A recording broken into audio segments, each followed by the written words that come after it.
Hello, everyone! Hate to see a hat fall, but sometimes the winds do blow. I know exactly what you mean.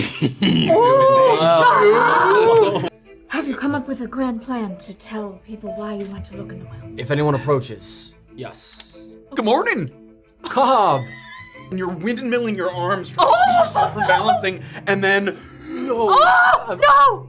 And all it says on it is, are you ready?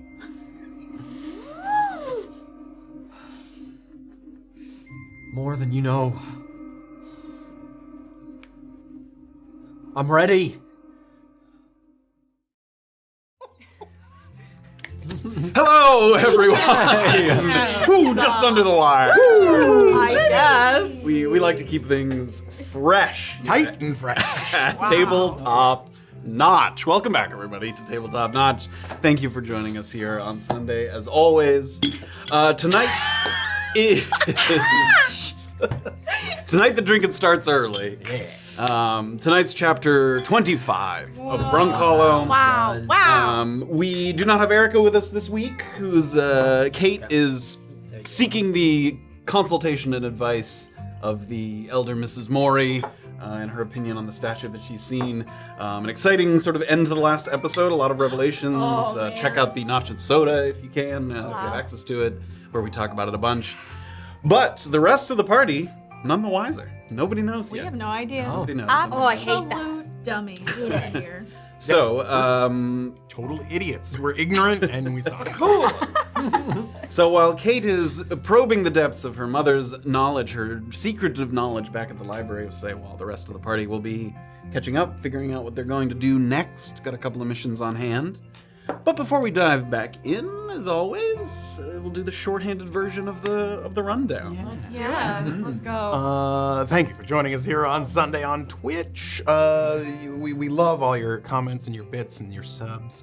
And you can also, some of you, use a Twitch Prime sub, which is easy and fun and free. Oh. To He do. said it. Wow. He So said you should do it. Good But seriously, job, thank man. you, all of you. We're level 8 hype train right now. So Wow. thank you for all you lovely gifters. Right, Twain.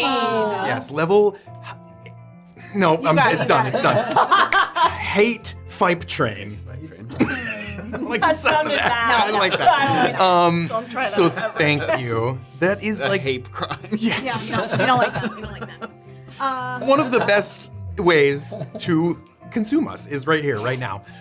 You can do it other ways though. You can listen to a podcast version on Tuesdays, wherever you listen to podcasts. You should rate us and use the polls. Do the polls, use those polls. On Tuesday, on Friday, you can watch a very high definition YouTube video. If you are a YouTube member or a Patreon subscriber, you could get that early. You can watch it on Tuesday without ads, which is awesome. That's how I like to watch it back. Because I don't have the privilege of watching it on Sundays like you, because you're smart.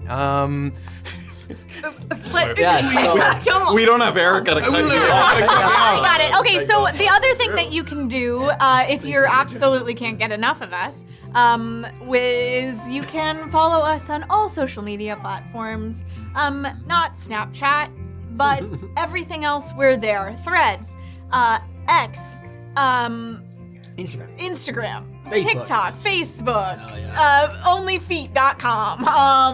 And We're there? That's you can. awesome. No, we're not on Oh. OnlyFeet. We are now. Just kidding. Yeah, you're right. She's gone, and now it's all over for us. The other thing that you can do if you love us super a lot is you can get some merch. Yes. Show off the new merch item. What does it actually say? so It good. says, I love that theory. That's so good.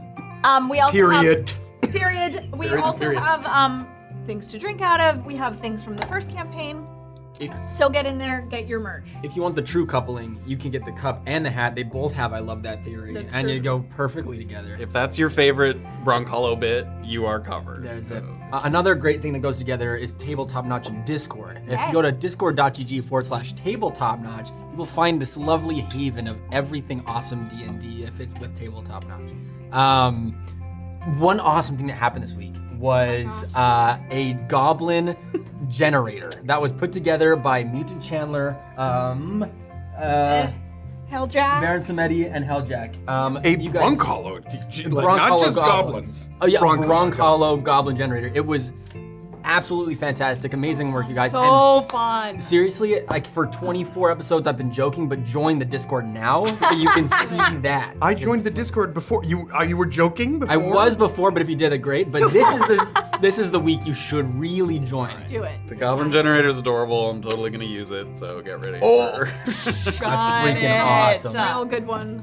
There's Canon. also some new emotes in the Twitch chat. Some people have already noticed. One Speaking is of goblins. beautiful Clark Bark, but then another is a tribute to the Skywolf. We have a Skywolf emote now. Oh, a Skywolf Really? emote? So if That's Oh, so it's cool. just if today. Talespire ever glitches out, spam those Skywolves. Oh yeah. That'll be the official technical difficulty emote. That's great. Oh, that might be a trademark jingle that I just used. It is, yeah. You're allowed. Do it again.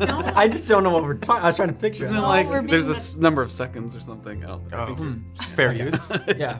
Fair For like 5 seconds. use. Yeah. Aren't parodies covered under that stuff? I think don't so. know. I think so. The too long didn't watch is we got a Patreon, we got Yes. YouTube memberships, we got Twitch subscriptions, we've got Spotify subscribers, which you have to go to the description of the episode and click on the link there. There's no button or anything. You just have to go to an ugly little link. Very intuitive, I would say. Okay, thank you. And then we're gonna be doing Patreon stuff. Yes, the Brunkhollow Patreon homebrew and other accessories. It'll be this week because next last day of the month is next Sunday. So yes, look for an exciting drop this week. We know what it's going to be, but we'll talk about that next Sunday. When you say we know, Jordan. Actually, I don't maybe think you don't you've even been know. told, Oh, bitch. well, we I'll don't even tell know, you. we don't know shit. Only Matt knows. So keep an eye out for that.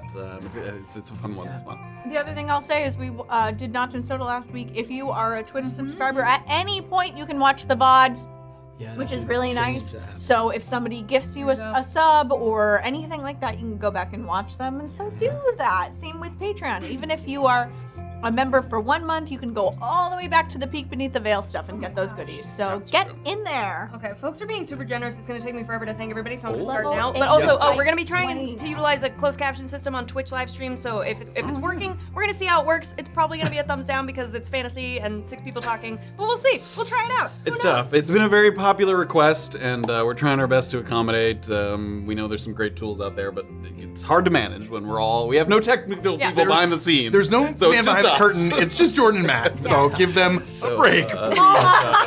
But it's cool. I mean, we've been playing around with it, so, So let's we see hope if it works. Anyway, let's see if it can do this shit. I doubt Oh. it. Golden Dagger 94 resubscribed. Plain Rig resubscribed. Plain Rug gave out 5 community subs. Thank you so much. Mojo Man resubscribed. Nerf Master gave out 5 community subs. Doofenshmirtz Booty Cheeks gave out 10. Tony Juice resubscribed.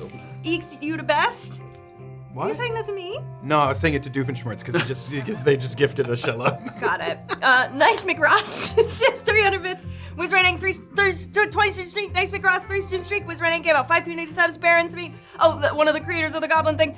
3 stream streak. Demon Necromancer resubscribed. Only Joshing but not it. Always resubscribed. Lord Lost resubscribed. Prejoy resubscribed. Nice McRoss 2 community subs. Doofenshmirtz 1 community sub. Greg Gorb 10 community subs. Okay, this is outrageous. Wow. It's We're to nice. level Oh my 10. goodness. Oh my Level God. 10. Fight Okay, Twain. I'm gonna try to abbreviate. Then fight train. Wait. No. Stop saying it. Doofenshmirtz, No. 5 community subs. Nerfmaster, 5 community subs. Low Brass Guy, 5 community subs. Demon Master, 1,000 bits. Jay Brownie, 1,000 bits. Kayvon Clave, resubscribed. Yeah Boy, 1,000 bits. Probably Brian, resubscribed. Night Fighter, resubscribed.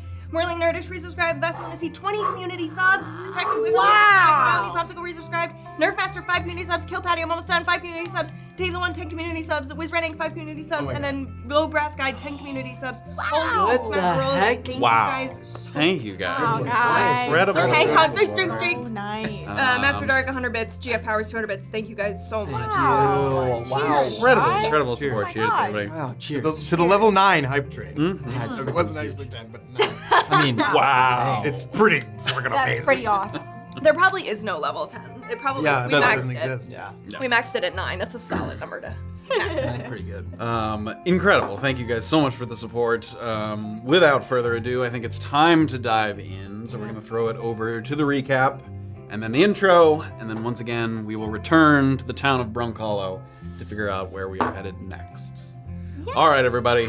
Here we go.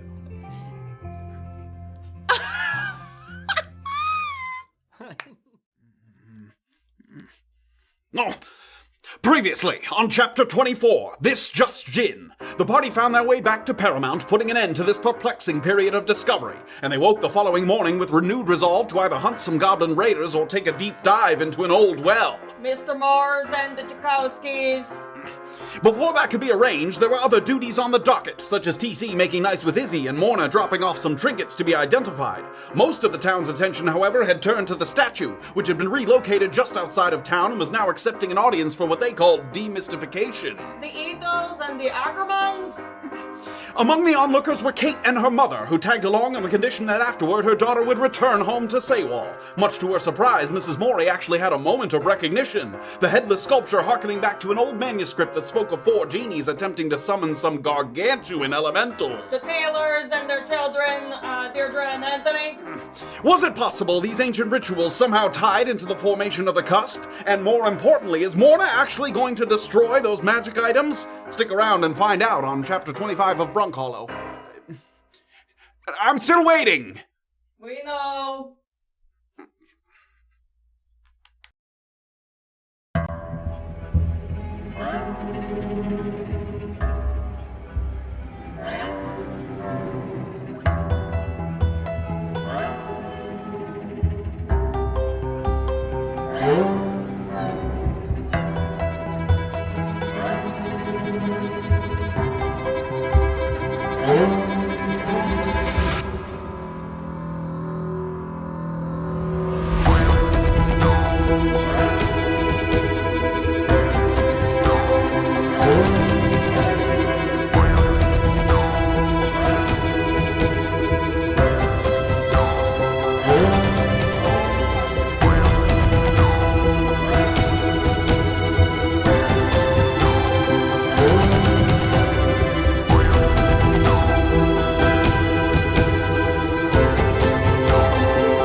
On the heels of what could be a startling revelation regarding the statue's significance, the Moris disappear into the thoroughfare's morning multitudes.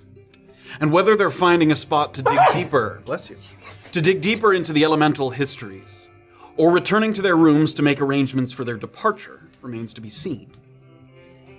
It's news that has yet to reach the ears of TC, Morna, Illien, and Doxley, who continue with their preparations for tackling one of the 2 lingering pursuits that have long hovered on the periphery, but have, until now, been eclipsed by more pressing assignments. Identification of magic items is in progress, letters are en route, and imports have been perused. So now the question becomes, how best to make use of your time? You're thankful that you already got a peek at the statue yesterday, because the crowds waiting for their turn to observe have only gotten bigger. Much of the town's regular operations in a slight holding pattern until everyone can make their own amateur assessment of what it means and how it got here. You're not 100% sure, but you think there might be some plainclothes clinkers in the mix as well. Faces that when you last saw them may have been donning green and gray, now waiting for their name to be called to walk out and have a look. Clouds overhead are beginning to part, which, like the rosying of cheeks, restores some color to the drab dwellings that suffered through yesterday's persistent overcast. And as you shuffle along, you find yourselves sticking to the sunny sides of the streets, for a taste of the warmth that is often fleeting in the valley. For TC, circling several times around the block has given you a little bit of comfort and confidence. Strength returning to your leg and familiarity with the cane, perhaps soon to be another item in your toolkit of deception, should you choose to embrace it. The current buzz over the so-called demystification has allowed you to mostly move around in anonymity, which suits you just fine. No patronizing offers of a helping hand or sideways glances of pity as you walk by.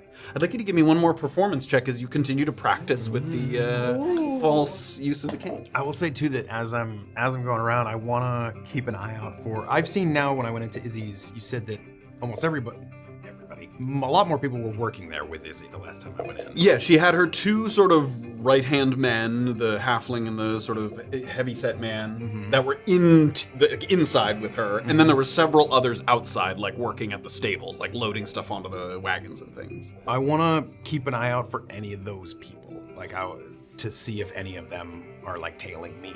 Okay. Yeah. But this as you're sort of working with the king and stuff. Yeah. Around, yeah. Give me the performance check first, and then I'm gonna have you make a perception check. 13 on performance. Okay, yeah, still getting used to the difference between kind of using the cane for real and using it as you, as a sort of, you want to be able to use it in a way that makes you look a little feeble, frail, that you can kind of put on that show if you need to. So trying to find that balance, again, a little more practice, but there may come a time when it becomes really an extension of yourself.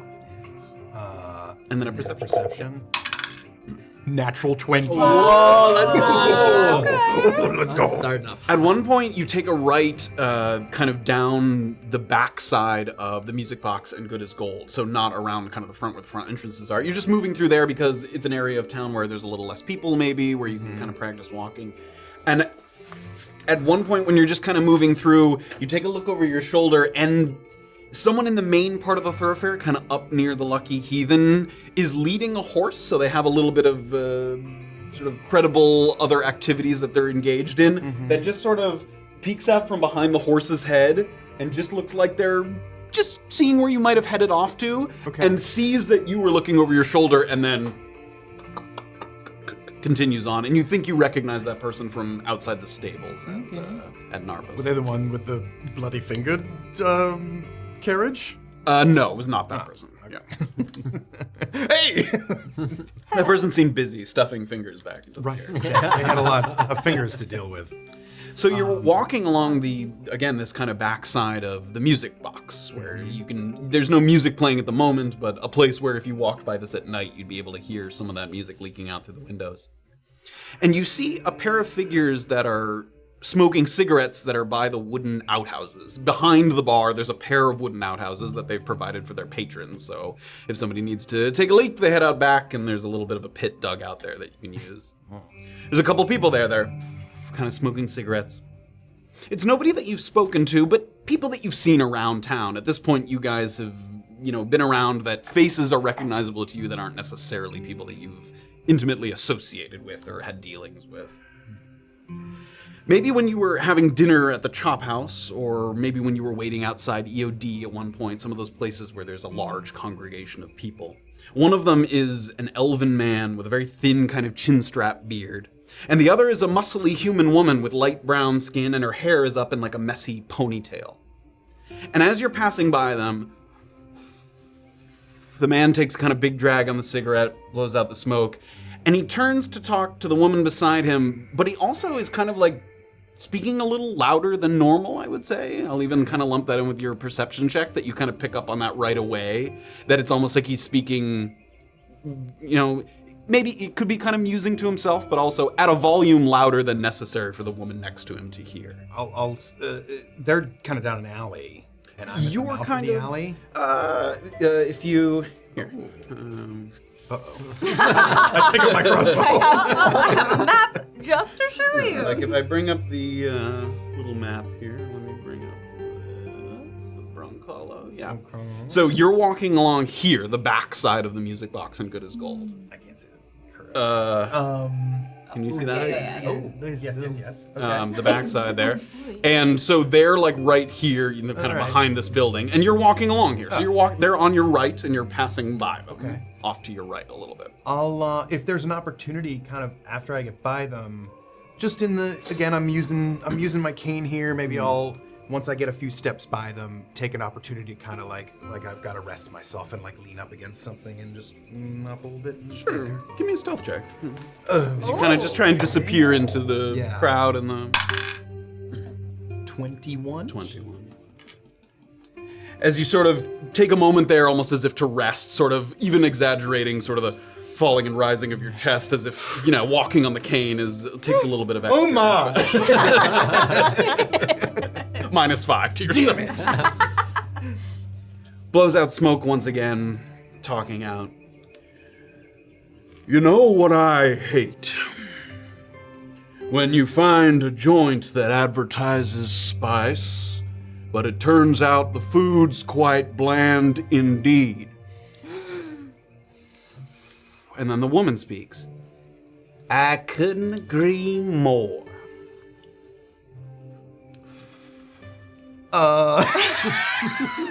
Okay. Does this seem a little I think you hinted at this, but it seems a little with your performative. there may be another check required at a different time, but with that nat 20, I would say yes, it does in fact seem like maybe they were waiting for someone to come by and he's speaking at a volume for someone else to hear. Oh, man. And for those, for audience sake, Yeah. it harkens back to an old Thieves' Cants thing that you saw That I earlier, picked up very on. early in the campaign that you picked on. That And ditched it after I biffed it with Daphne. yes, that spice sort of refers to something of a clandestine nature. Okay.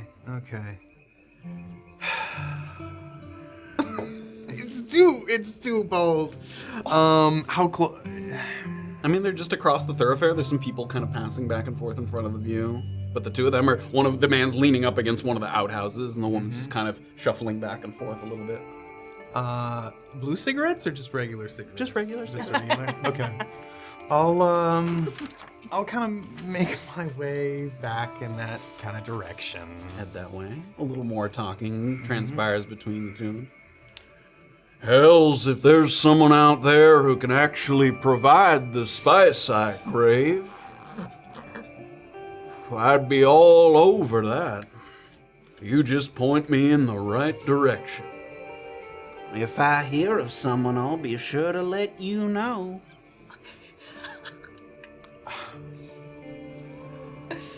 Just kind of make my way past them a little closer. Sure. And I'll kind of tip my cap to them. They tip their caps back. Morning. Morning. It's nice that the winds have settled down, wouldn't you say? Very much so. You know, I don't like it when the weather gets too spicy out here. I like my spice. You know what? I can tell by the way that you've been shouting it across the thoroughfare. I'll try to keep the volume down. Is there a reason that you are so open with your tastes? I think I've seen your sleeves. On this day, we're marked by millinery troubles. Hate to see a hat fall, but sometimes the winds do blow. I know exactly what you mean.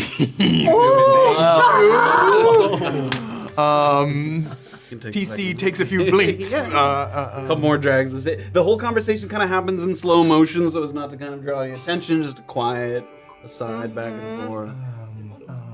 Okay. So what he said once again, he Yup. said, I've seen your sleeves. Yup. On this day, we're marked by millinery troubles. Hate to see a hat fall.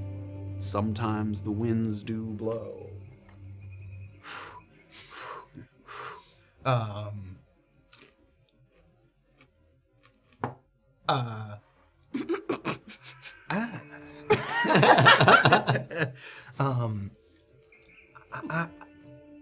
I would say that you are onto something here. Are you new in town?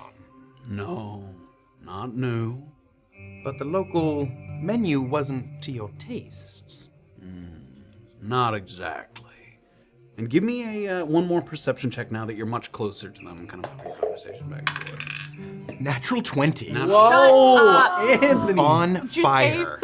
sage those? Don't bring it up. The moment that people start talking in Thieves' Cant, Yeah. it's like a little switch goes in TC. Like you Oh, were sort of yeah. in a more casual Yeah. mode, and immediately something else sort of awakens, and you're going back in your head, every kind of place you frequented, every person you've seen, and you swear that you had seen these people, which makes a little sense given the sort of spice that they brought up.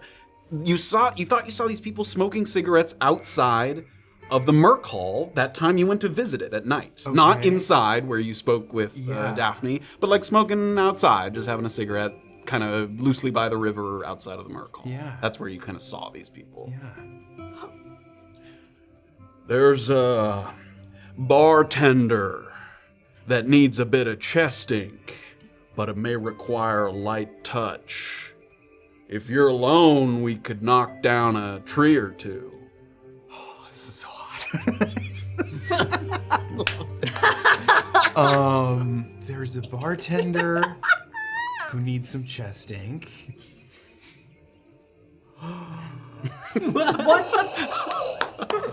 You guys. Yeah. And if I'm, yeah. If you're alone, we could knock down a tree or two. Great. So, Okay. I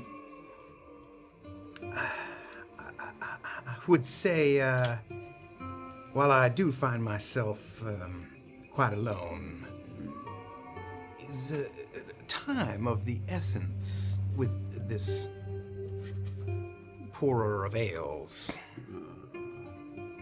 Not so urgent. My dance card is a bit full today. Where might I find you tonight or tomorrow? But you are alone. Sadly. He sort of puts out a cigarette there, and the woman kind of steps forward, and she has a piece of paper that she sort of takes out of her pocket that looks like kind of a torn piece of paper, and as she hands it to you, daughters only. And that's also right. You're mad. I love it so much. Daughters only.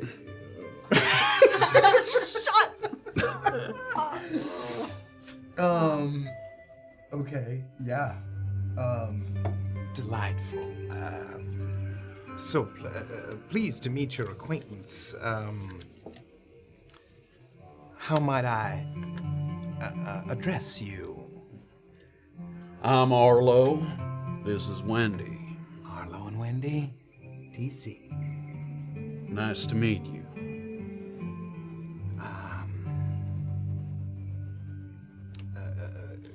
Good luck. Enjoy the weather. I know I will. Nice out today. The two of them kind of slowly work their way south a little bit. Oh, goodies. Oh, man. So proud of you. TC's having a great day so far. Nothing could possibly go wrong today. Where do you head after that little exchange? I'm continuing with my practicing and continuing to look out for people that I saw at CNC. Maybe making one more kind of short loop back towards the Paramount. Great. Great. As we shift over, on your way back down from atop the bluffs, you pass by an animated group of about 6 people that are following a guide. A human woman with tightly braided hair that you recognize as Delia Croy. It's the first EOD contact that the party encountered when you were first arriving in town. She gives you, as she passes, just a little wave of acknowledgement, but she's obviously preoccupied, and she turns and she motions to the group that's following her so that they get a little bit closer and within earshot. And she kind of barks out the same instructions that probably quite a few people are going to hear today. There's about a 6-foot radius around the statue that's been roped off. Do not attempt to cross the ropes at any time. You can stay up for up to 10 minutes, and then you're required to vacate the area. Come on, keep up now. And she sort of continues to walk along detention. It looks like they're going to kind of peel off the road there. You come back in through detention pass, and the next person that catches your eye is just off to your left beside Brunkhollow's kind of eastern watchtower. If you look on your map there, kind of right before you get to detention pass, there's a little watchtower there. And as you're entering in, you see someone who's dunking their head into a large barrel that's filled with water. It's like a big barrel of water. And they kind of come back up, spraying water around them. When they resurface, you can see they have a shaved head and very broad shoulders. It's Josie. no doubt trying to shake herself free from the fatigue of yesterday's kind of taxing tribulations. You have no idea how long she necessarily, was up at the dig site or what went into the sort of disassembly of the crane. So you see her, she sort of perches herself on the edge of the barrel there, blows a little bit of water. You can see little flecks sort of spraying off. Splashes herself a few more times, kind of washes up and down her arms that clearly are caked with dirt and sort of stains there. Morning. Glad to see you made it back. You too. When'd you get in? Late. Those winds were really something. I'd be lying if I said that. A little bit of advice that you dropped before you left didn't unnerve me a little bit. Sorry. It's okay. I didn't have much time to chat, but she looks around, kind of left and right. You wouldn't happen to care to give me any more details about why you came out of that mine looking like a woman possessed? I'm quite concerned that they moved it. There was, as I said, She's gonna sort of look around and make sure no one is there. There's people in the thoroughfare, but it's pretty loud around here. This is a very popular kind of crux here. People coming and going. There's plenty of volume to cover your general conversation. what can only be described as an absolute fuckload of abjuration magic in and around that statue. Not in the statue, rather, but around it. I take it you tried to convince Bison to keep it there. Yeah, he said he wanted the people to see it. To prove that it wasn't anything. She nods towards attention pass. He's calling it demystification now. He's such a cunt. No argument there. I don't know what to make of that, Morna. I mean, I'm not clever enough for this shit. Me neither. They asked me to build something, I build it. When somebody needs good woodwork done, they call my name, which is good enough for me. I think there's a lot of people who need your help now. Yeah. Work like that was good enough for Enish and Shannon, too, before they left for the outskirts. Yeah, I'm working on it. I don't want to make a thing of it, No, I But you came here for one reason, now you're tied up in something else. No, I'm not. I am close. I'm close. I think I know where he is. And we'll see. Maybe I'm close. Glad to hear it. She looks like she's kind of maybe about to say something, but then she sort of shakes her head, sort of, again, some of the water kind of flecking off the back of her head. And she seems like she's looking to change the subject, and she kind of points back out kind of to the north in the direction of the downwield. Actually, I didn't even come back with the group escorting the statue. We stuck around to disassemble the crane. Yeah. Which was lucky, because if we hadn't already started taking it apart, some of the pieces might have ripped right off during the storm. Yeah. As it is, we had a few loose beams fall into the pit. Then we had to go down, retrieve them. All told, we ended up making camp in the downwield. Oh, God. So I'm about ready to collapse. And I smell like mangy muskox, so... Well, I won't bother you, but, No bother. Sorry, what were you gonna say? I don't think it was. Just tired. Sure. I may be gone for a couple days, but,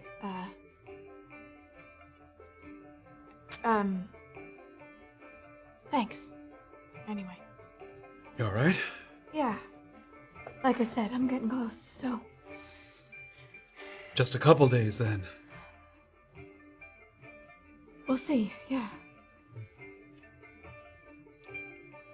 Alright. Yeah. I'll leave you be. Thanks. Someone dropped a shitload of scrap wood in my yard I gotta go clean up. Sorry. It's fine. Take care, Morna. You too. See you around. She'll sort of nod her hat and Josie's she has like a little towel and she's drying herself I'll off. just head off down towards. I'm gonna try to see where TC, if I saw him on the hill, ambulating. Yeah, give me a perception check now that you're back in the main thoroughfare here. Wait, are you looking for? TC. She spotted you from up on the bluffs there right at the end of the last episode. Wait for me, God 19. 19. As TC's kind of making that circle that you were speaking over, you said you kind of head up towards Paramount and circle back around. You do see him weaving through the crowd. He's moving kind of quickly. He seems like, you don't know if he's headed specifically somewhere, but it doesn't just seem like a stroll. Like it seems purposeful. It seems like he might be headed, you're not sure exactly what he's up to, but you see him. Okay, I'm gonna sort of make a beeline. Yeah, for if him. you can jog and march up to him. Mr. Welker? Ah, Hey, morning. You think we can go to Maeve's? well, why not? Okay. I want an introduction and to ask her how that, blood works. Yes. I'm 'Cause sure I she'll don't- be I would ready like- to talk about that. You think so? Because I want to use it if I can. All right. We'll see if there's anyone else there. Or Great. I don't think we should.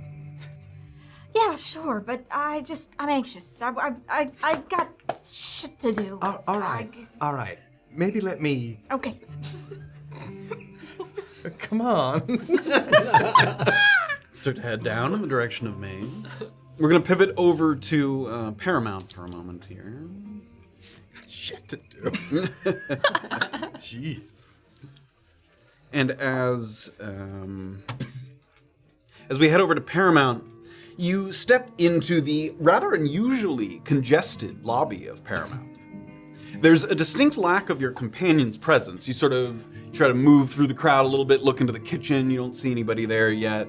But it doesn't dampen a little bit of the excitement of having acquired some new goodies from Good as Gold, some new trinkets. When the Tyruns were running the docks, you remember as a kid when a cargo ship would come in through Slim Harbor, your parents would always make sure that you got something from their stores, a little bit of petty theft to show the kids how much they cared. And this instilled in you an appreciation for baubles that were less accessible to the general population, something that you could sort of covet and know that you had and nobody else did. So you have these smoke sticks and acid vials kind of rattling around in your knapsack. It's a small but significant accomplishment that you've garnered the reputation necessary to place your first fully custom order from the Sampson brothers. Sort of a bit of a landmark moment, even though it isn't sort of marked by any particular triumphance. Mr. Clemens is chatting with a couple of people at his desk, so you don't get his customary greeting upon entry. He sort of always says something, but he's talking to a couple of people at the moment. But your attention is drawn most readily to the staircase, where you see Gujek Claiborne is kind of tottering down step by step, and he's doing so because he has two large suitcases under his arms. As he was when you first met him in Merlai, he's wearing his silk shirt and his ribbon-adorned top hat, the outfit of a man who plans to take the air rather than kind of stay cooped up indoors. So he's got his two suitcases. A couple people are going up the stairs, so he has to kind of turn sideways to allow them by. So he's working his way down. So you're in the lobby there. Clemens on your right, Gujek coming down the stairs on your left there. Doxley will look to Gujek, and from across the lobby, just the man I was coming to see. Good morning. Couple more steps down, and then sort of puts his suitcases just down on the floor there. Make sure that they sit there without toppling over. Good morning. I'd like to assume that those are heading to Istigh's and not to a carriage somewhere. No carriage. That new chapter we spoke of, it begins now. Istigh's employee came and informed me of the arrangement, and they have rented a tent up on the bluffs for me to work. Good. I'm glad. That reminds me, I have your initial payment. I received it late last night, and I didn't want to disturb you, No problem. so I'll give him the gold. Yeah, you sort of take out the coin purse there, and as you do, he sort of cups it and just not like quickly, but leads you away from the general sort of crowd there in the lobby area, kind of over towards a nearby window. He looks in the bag. He looks at it briefly. He doesn't like count it out, and then he reaches in, and it looks like he is kind of counting it. You're not sure if he's sort of making sure that he got fully paid, but he's counting, and then he pulls out a big stack of gold, and he holds it out. Doxy will take both her hands and like kind of under one and above, but like hold his hand. I thought you needed this to complete your work, Gujak. Izzy will give me more. Are you sure she'll give you more?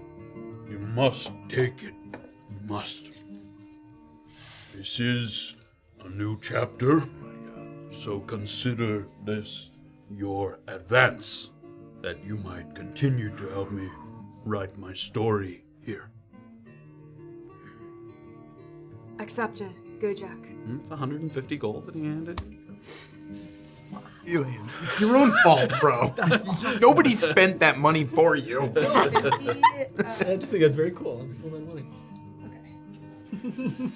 Okay. Now, I know I filled your head with a little bit of hot air talking about what Izzy'll do for you, but let's not get a little too cocky about what she'll be willing to pay you for your service. I have enough to get started. What tent can I find you at? K45. 2 plots were rented to provide a larger space for my work.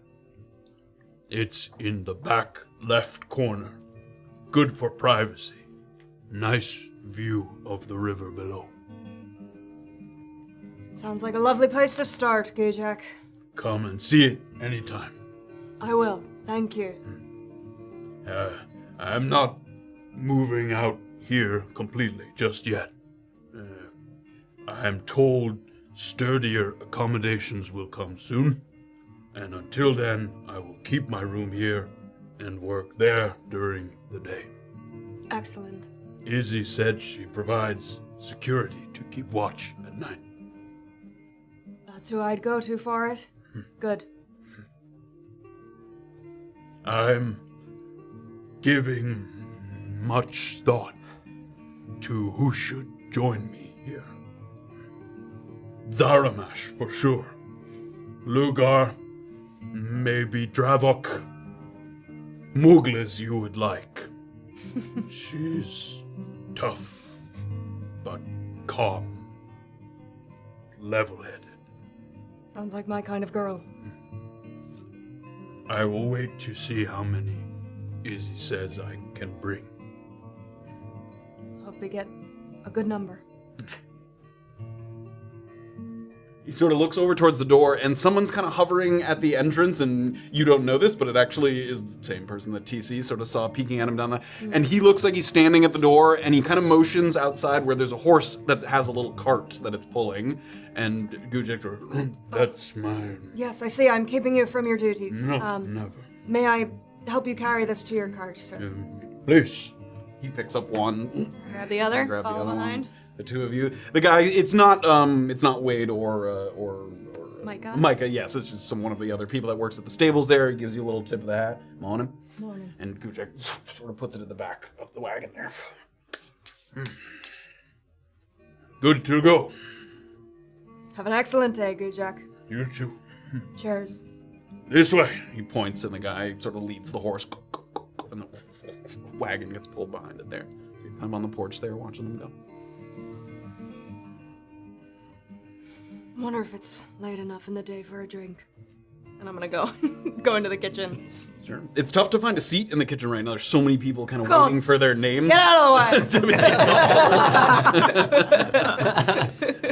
way! It does look like Kenzo kind of clocks you. He's in the kitchen. He doesn't come out right away, but he does see you, and he knows that you're kind of a tenant rather than just someone kind of passing through. So it gives you a nod.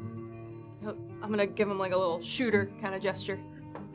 Kind of shuffles back to the back of the kitchen. Shoot him again. 9 o'clock. Oh. Yeah. Okay. Great. Good time to start.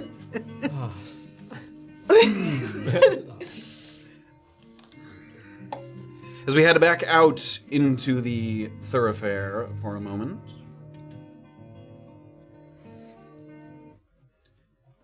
Watching Kayt and her mother from a distance, we're kind of backing up in time a little bit, is perhaps... You've done a little reconnaissance as a Tyrun, and this is perhaps the least interesting reconnaissance you've ever done. They barely speak to each other. The two of them kind of sit on a bench, kind of side by side for a while, exchange a couple words back and forth.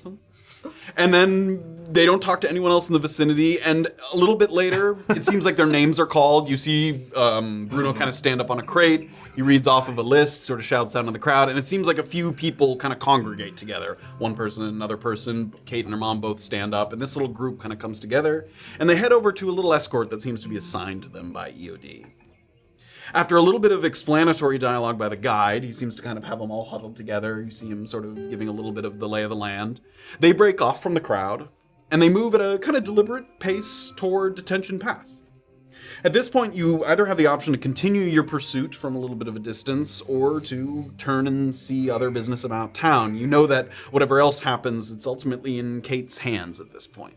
And you're certainly no stranger to the complexity of parental relationships with children who want to go their own way. So you're at the kind of edge of Detention Pass. You watch them kind of move a little further with their guide, and it's up to you with that.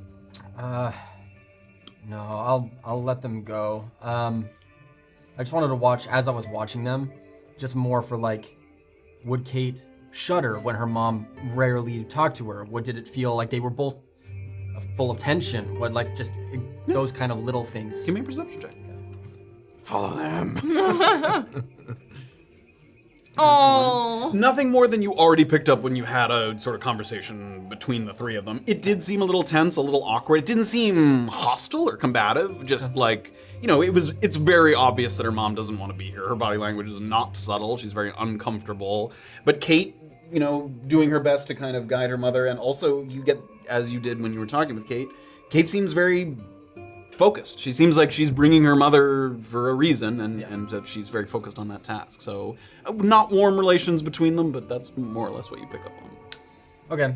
Yeah, I trust Kayt with whatever she's doing, so at that point, I will probably just head back to the Paramount and see if we can get people to talk about the jail stuff or what we're doing today or whatever. Great. So as you head back, we'll say this is about, as you head back into Paramount, busy in here, Clemens is talking to someone, and you look into the kitchen area where it seems like Doxley has acquired herself a drink and also kicked a couple people out of a table or a booth kind of in the back corner. I see. So she has a booth to herself. At one point you see someone kind of come over and, is this seat taken? Oh yeah, sorry. Actually, someone took a piss in it. It's not. Yeah. Nice. Yep. Sort of goes over. Someone. I just pissed there. Someone just peed over there.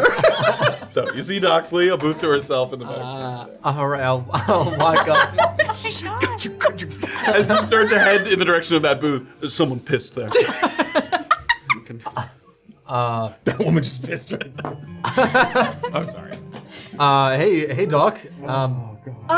Morning. Have a seat. Could you slide over? Someone pissed over here. There's no piss hill. Oh, I was saving seats. so you told someone pissed here. Yeah, it just Okay. came out. Great, I'll slide into the table. Sorry. You do so like tentatively. Yeah. Doxley's pranked you in the past, and you're like waiting to see if maybe she poured something on it, but no, it's dry. I was like basilisk already. Oh shit. Should have. All right, well, I've seen to my morning duties. Doxley, seriously. How much have you been drinking already? All right. This is my first one. Okay. I believe that. All right. I'm just kidding. Okay, so, in, preparation for this well thing that we're doing today, I've got, some stuff from our order with the, Samson brothers.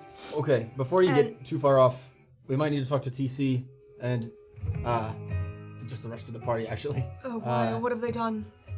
Just, I guess, coming to terms with what exactly we were there was talk about going to goblins and dealing with that for the Miracle. Sure, yeah. But I'd be good to, if we did the well instead. I'm going to be speaking to Bruno later tonight, so. All right, and you know, this is like the thing that you're here for, and you want to go into it with a ready-abled body, and not at the end of the day like that is yesterday. True. Let's just wait and see what. All right, I'm just TC saying. and Morna. Prioritize your shit. I will do that. All right. I'll put a good word for myself in there. Yeah, because I've also got 4 smoke sticks, I've got an acid vial, I've got some basilisk urine. Jeez. Okay. The necklace came in and I couldn't afford it, but now I can, and so we might be getting a necklace that, because you're gonna probably get fucked on a lot in this whole adventure of yours. Most likely. Well, I wouldn't spend all your gold in one place. Says Illien Tyrun. I know. Wow. All right, noted. Yeah, just hold. Yeah, never mind. Yeah, no, the necklace does sound nice. I just don't like having no money, and I don't want both of us to have no money. Oh, so you want me to be the bank while you go and spend I'm just all your money saying. on fun stuff? I'm just gonna enjoy this drink and water, and I don't want to be drinking this early. And Okay. wait for the other two. Okay. The judge. You guys. No, go ahead. Kayt's going out to see the statue. Oh, Everyone's, again? Yeah, She couldn't get enough of it the first time. I don't know, but maybe she'll have some more news or something. That's all I Okay. That's all I got. It didn't get destroyed on the way down or anything, did it? With the wind? Not that I know of. Okay. Well, I hope she has a nice time. Yeah, me too. All right. Swing back outside. While you guys are kind of having your conversation, at one point, Kenzo does come over and sort of offer you coffee as well, if you wish to have that. We'll sing out to where you guys are headed down toward the river and in the direction of Maeve's place. And with the sunlight that's reflecting off of the creek, it's kind of hard to look directly at her place without squinting or shielding your eyes. There's sort of a heavy glare there. Which is why it also takes you a moment to fully understand where she's coming from when you spot her. Maeve is exiting her house, but not from the front entrance. And for the first time, you see that there's another kind of recessed cellar door that would be mostly obscured by the water wheel, but the water wheel has now kind of fallen off and been disassembled. So there's like a little, I wouldn't say it's like, it's not so secret, it's not like behind a secret wall or something, but it's clearly obscured behind the water wheel most of the time. It's not uncommon for dwellings in Brunkhollow to have a basement or a storage cellar, but it does seem a little odd how kind of inconveniently this door is located. Mm-hmm. It actually, as you look at Maeve, she has to kind of shuffle along the edge of the riverbank to get to the kind of main ground. So this is like a door that's a little out of the way. It's not like an easily accessible door. As she gets back to kind of the ground, she brushes off her hands, and she goes to light up a cigarette, and then she stops, almost like she kind of got lost in thought. She takes the cigarette out of her mouth, and she kind of puts it back in her pocket, and then turns back around, and she kneels by the creek, and she is washing her hands in the creek there. She shakes them dry. So that's what you guys are kind of seeing as you approach Maeve's place. All right. Are we far enough away that, like, conceivably she might not have seen that we saw that? There's a lot of people here. Yeah, that's conceivable. Yeah. She's not like, she didn't seem furtive about it. She wasn't like, Yeah. "Ooh." Yes, but yes. The music is a little furtive right now. It's definitely possible that she didn't notice that you saw her come out of there, for sure. Sure. I'll put a hand out to like slow us down. Yeah, you're still a little. Morna. Interesting. Did you see how she went to go light up and then decided to wash her hands? I wonder if there was something she was handling down there that she wouldn't want close to her mouth. Perhaps. I guess that happens when you fiddle with potions and alchemy and that like. I would assume. It is not my area of expertise. Right. I will follow your. Always a pleasure, Morna. Oh, God. Thanks for the jaw session, Morna. Let's get a little closer. Happy to oblige. Tizzy rolls his eyes real hard. Start to head up, and she's like, again, sort of drying off her hands, and she looks like she's about to head for the main door of her house, but you've got to get up to her. She turns. Good morning. Production's mostly on fucking hold till I get my new water wheel put in. Completely understandable. We just going for a walk this morning, and I had a couple of questions for you if you have just a few moments. All right. How crowded is it around here? I mean, her house is by the riverbank, so there aren't like, there's some people behind you kind of walking through the street, but not around you. to be frank, I'd like to introduce my good friend Morna. Morna? I think I've seen you around. Maeve. Nice to finally meet you. I've heard a lot of tell. Sure. Morna was my second hand a few nights ago when I was able to help you out. And you're looking for another reward? No, nothing like that. You made allusion to a explosive nature This is news to Morna. She's like, of something that. A fucking jest, I think I clarified. No, what I'm getting at is that while I absolutely made sure that you got as much as you could handle, first, we were able to pocket just a small amount. Color me surprised. Now, forgive me. If we wanted to know how it worked. Morna, we were just in the downwield taking care of trying to take care of a merc haul. We came upon some goblins that were able to utilize magic.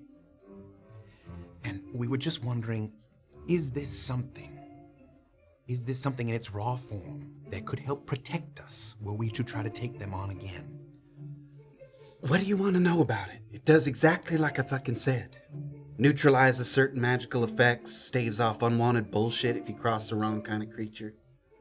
Of course, it's something more than skin deep. You gotta be able to stomach the fucking ingestion of it, which ain't no picnic.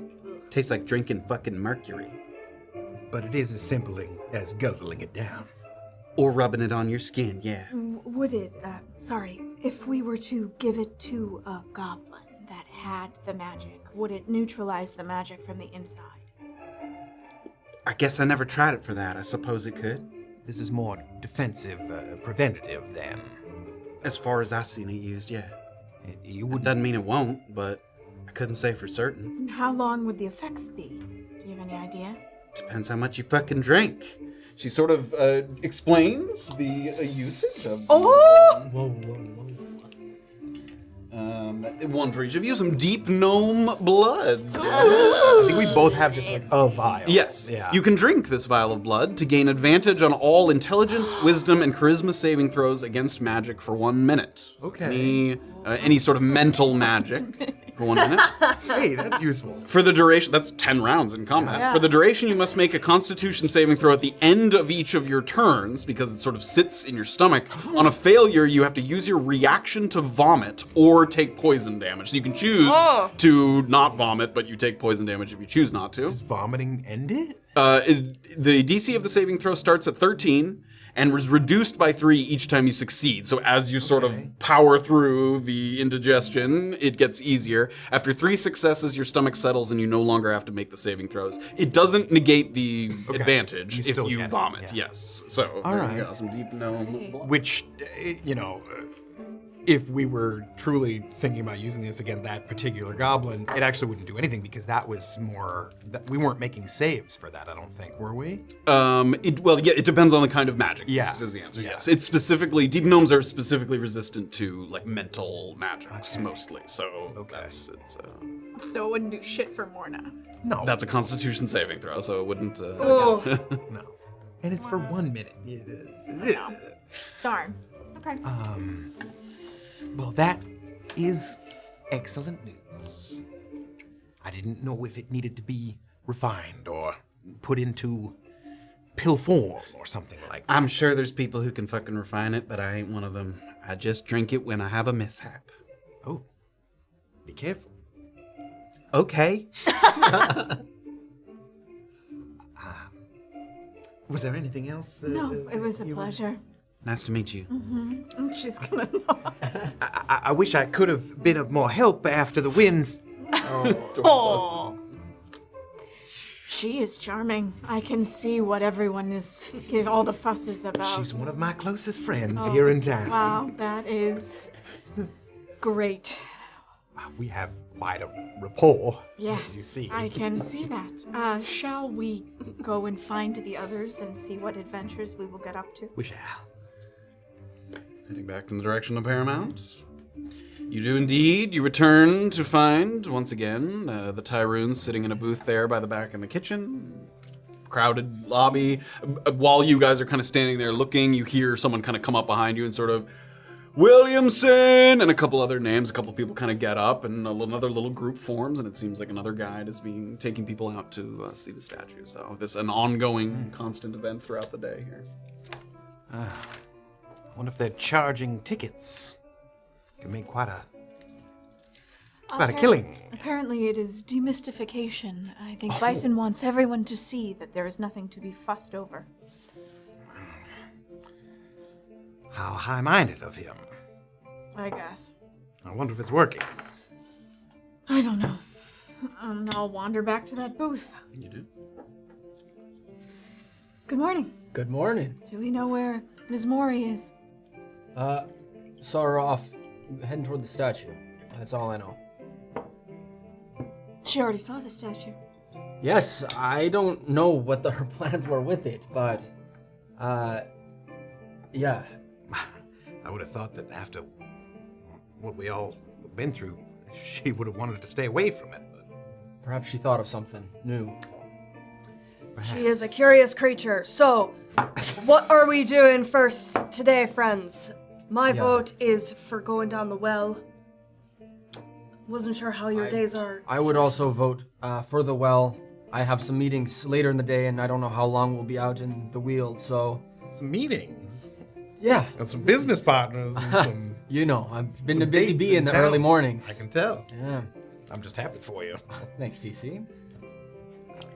But yes, well is my vote as well. All right. As I said, I thought that the pure light of day might help us against those goblins, but if Kayt is not with us currently, and If she is busy with the statue. we could take a look. Yeah, that'd be fun.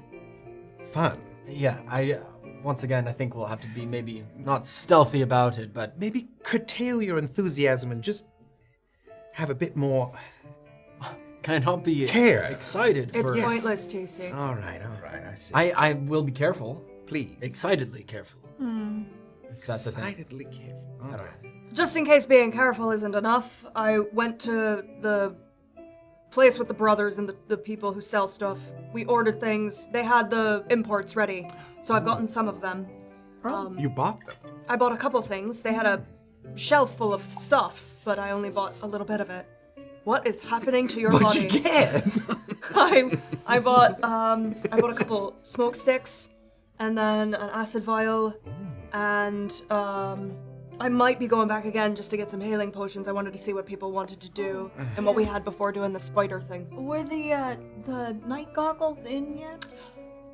Thank you for bringing it up because I had completely forgotten. Yes, the goggles that you stole from... We are going. I didn't steal them. They were given to me. Oh, that's right. They were graciously handed over to you By Ms. by Adams Spencer Rowe. Stott or Ace Adams. He may have Who had more stole use of them? them if he could have walked on his own.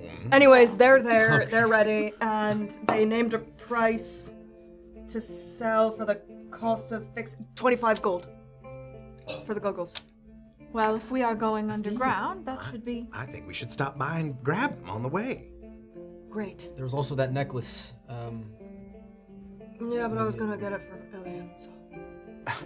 It could be a handoff situation. I don't know. Well, if you pay for it, you can tell who goes for it. I don't know. All right. I suppose let us waste no more time. I shall go to Goozer's Gold. I'd like to come. I've actually never been to see what they sell there. We can all go together. Then. Oh, great. Yeah, let's all go together. Now, you look too excited.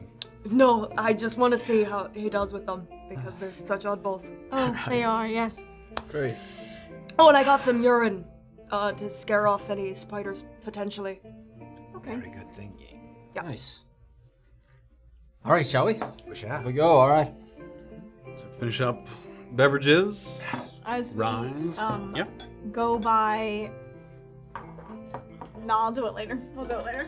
As we are walking. I see Morna stumble. What do I notice? I was looking at the front desk and thinking about going over and like writing a note, but She's like, no, I'll do it later.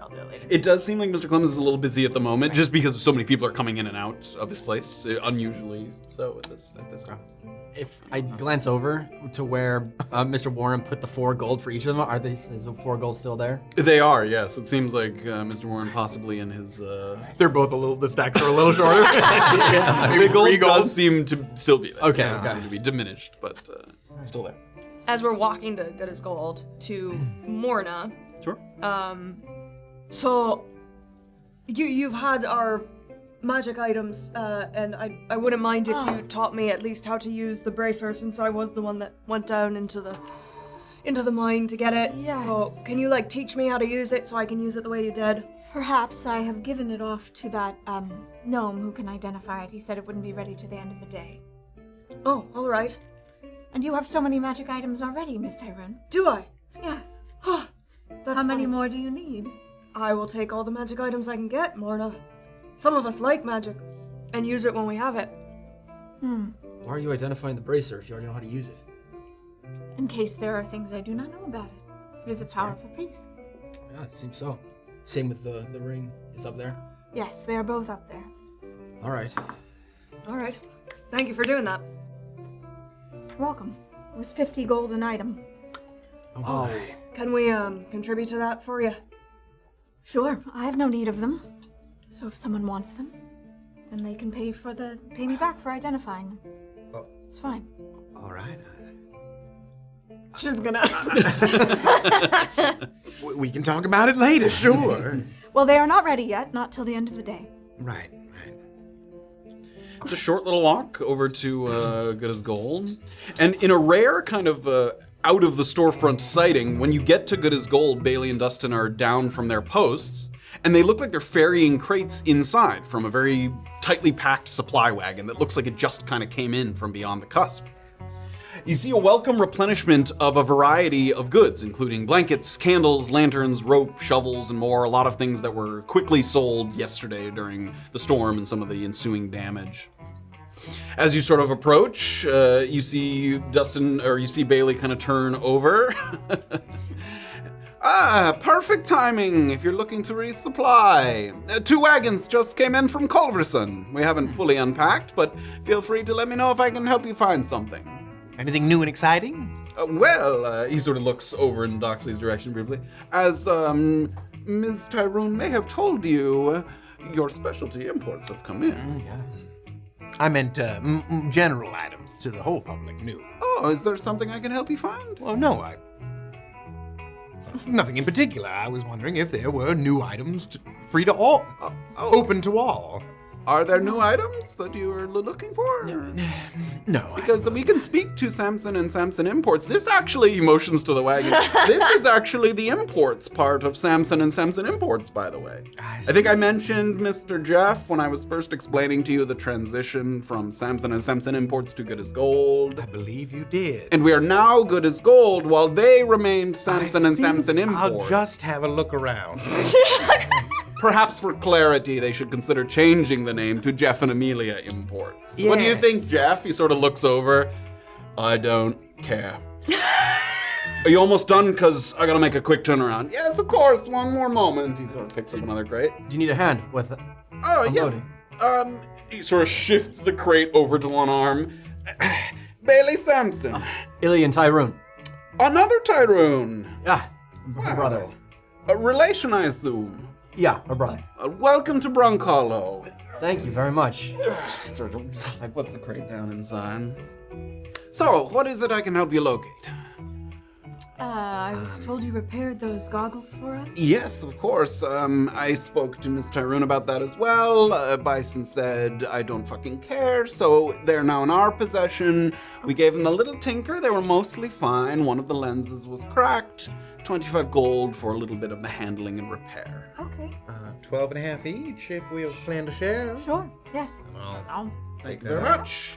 Did I make a card for that? Ooh! Yeah, the goggles of night. There you go. Nice. When you wear the lenses, no attunement required, meaning like no knowing how it functions. So you could literally just hand them off between you. Cool. And when you're wearing them, you have dark vision out to a range of 60 feet. If you already have dark vision, it increases the range by 60 feet. So someone with dark vision can see out to 120. But Hell yeah. And sorry, so for half a gold, that's how many silver? 5. Yeah, Five. 5. It's all Okay, 10s. Yeah, 10. 12 gold, 10. 5 silver. TC will give him a little tinker. Yeah, you sort of bring them down. It's daylight, so they it makes the sort of a weird kind of shades of gray and a little bright, but it does seem like the clarity seems fine. There's no cracks in the lenses. Okay. Most excellent. Thank you. Of course, happy to work on anything if you find an item, but just as long as we confirm that the item was not stolen or taken or thiefed. Of course. Right. Makes sense. I would go in on some healing potions here, but I haven't got the funds for it at the moment. If anybody is carrying. Yes. Does anybody besides me have any money? I didn't say I had no money. I said I didn't have enough for healing. Sorry, can you remind us the bulk situation on that? Yes, we're happy to do healing potions at a cost of 50 per, which is more in line with a city price, but it costs money to bring it out here. If you're willing to buy at least 10, we can do 50 per.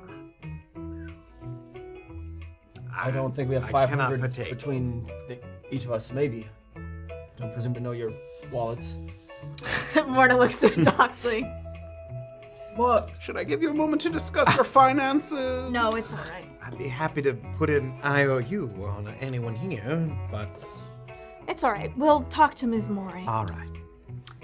Anything else we need to pick up? That necklace, you said? Well, do we? Yes, as I mentioned, all of the items came in that you requested with the exception of the Tanglefoot jars. We had to put in a relay request for, so we don't have those, but the vials, the goggles, smoke sticks, life-clinging lockets. Oh, there is another pair of goggles. There it is, Yes, but I haven't got the gold for How that. much is that? 225 for the full set. All right, I think we can share these for now. for sure. How much will the Tanglefoot, how much should I come back with if I wanted one of those? Tanglefoot, just a little more expensive than the smoke stick, 15 per. Oh, all right. And the locket, how much? 195 for the lock. That's It's as long as you don't break it, it will work as long as you keep it in good condition. So not something that you use once and then have to worry about later. I think so. For now. You don't want it, Well, I do, but that's money. Illien. And how much did you spend on thumpers the other day? Unfortunately, we did not buy the none. thumper because they are very. I had to make sure that I can do my job well as a fighter for all of you, and I had to for spend- me! Yes, I said that. I want to this- protect Can you. I have a something- healing potion, please? Just a we can single get you a healing potion. healing Yes, potion. We have plenty of those in stock. We just got more. 60 gold for the healing potion. Mr. Thank Tyrun, how many weapons can you wield at one time? At one time, efficiently, Yes. 3. Are we ready to go down as well? I would say 3.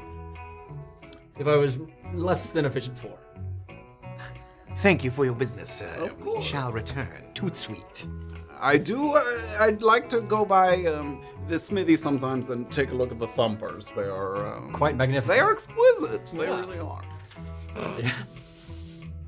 I'll let you be. Thank you. Nice to meet you. Good day. Good day. Starts unpacking some of the crates. Can I peek in and see how Dustin's doing? He's unpacking stuff at the moment. Yeah, he's kind of in the back corner. I'm gonna give a shout to Dustin. Oh my god. Good day, Dustin.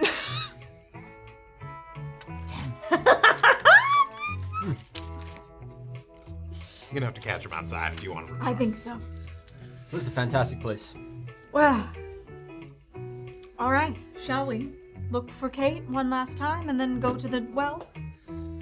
Make Yeah. our way. Think sure. so. Yeah, let's go. Do we know how far the statue is from Brunkhollow without? I don't think you spoke to. Kayt did hear about it, but I don't think you spoke to Sam about it. There's a good chance. I don't know how far the statue is, but there's a good chance she's probably not even back yet. You guys could give me a investigations if you want to take a quick look around just while you're. Oh, Okay. not 14.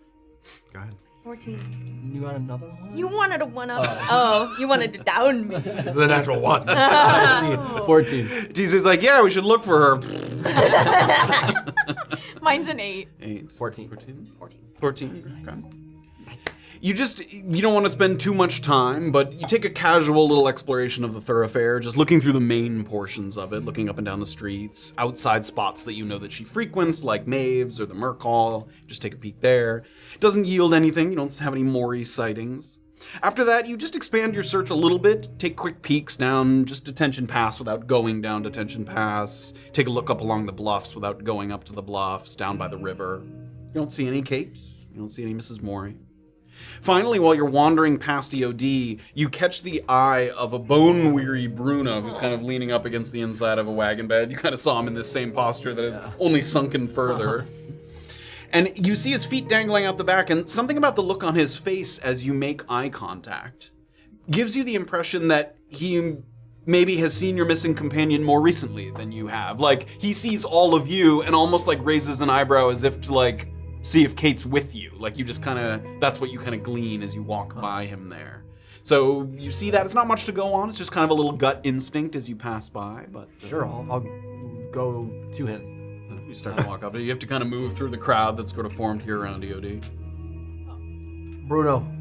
You have that look like your dog got off the leash. Oh, no, just more, have you seen Kayt? Well, her group returned already, yes. Oh, really? But if my tired eyes are not mistaken, she and her mother came back more quickly and separate from their guide. Apparently didn't want to use the full time to take a look at the statue. Her mother seemed upset might be too much, but flustered, perhaps. You know that look mothers get when their children disappoint them? It's a look that I'm familiar with, and that was the one I saw. Anyway, I was able to see because and he kind of points off to his left, they stopped on the bridge for a moment to talk. And then they kept walking south along the bank of the Shiner. After that, I lost sight, or maybe I fell asleep, I'm not sure. And once again, I don't know if you guys have your maps up or whatever. Yeah. The Shining River, which he called the Shiner, is this little offshoot here. So this is the main Brunkhollow Creek. So he said they went up to the bridge and then kept walking and then followed the bank there where that D is. That The D? Yeah, that's that's Shining Creek is that one there. All right. Thank you, Bruno. Sure. I'll see you at 5. Look forward to you buying my drinks. All right, I'll see you then. He nods. Her mother is in town? She wasn't on the wagons with us the other day. Did she precede us or follow us? You look uncomfortable. A little bit. Kayt's just been dealing with some things, with familial things, and I don't know how much I'm at liberty You to don't say. look like you want to share. Kayt wanted to be. She didn't want the information out a bunch, so I don't know how much I would be able to share without hurting Kayt's feelings for going and betraying her trust.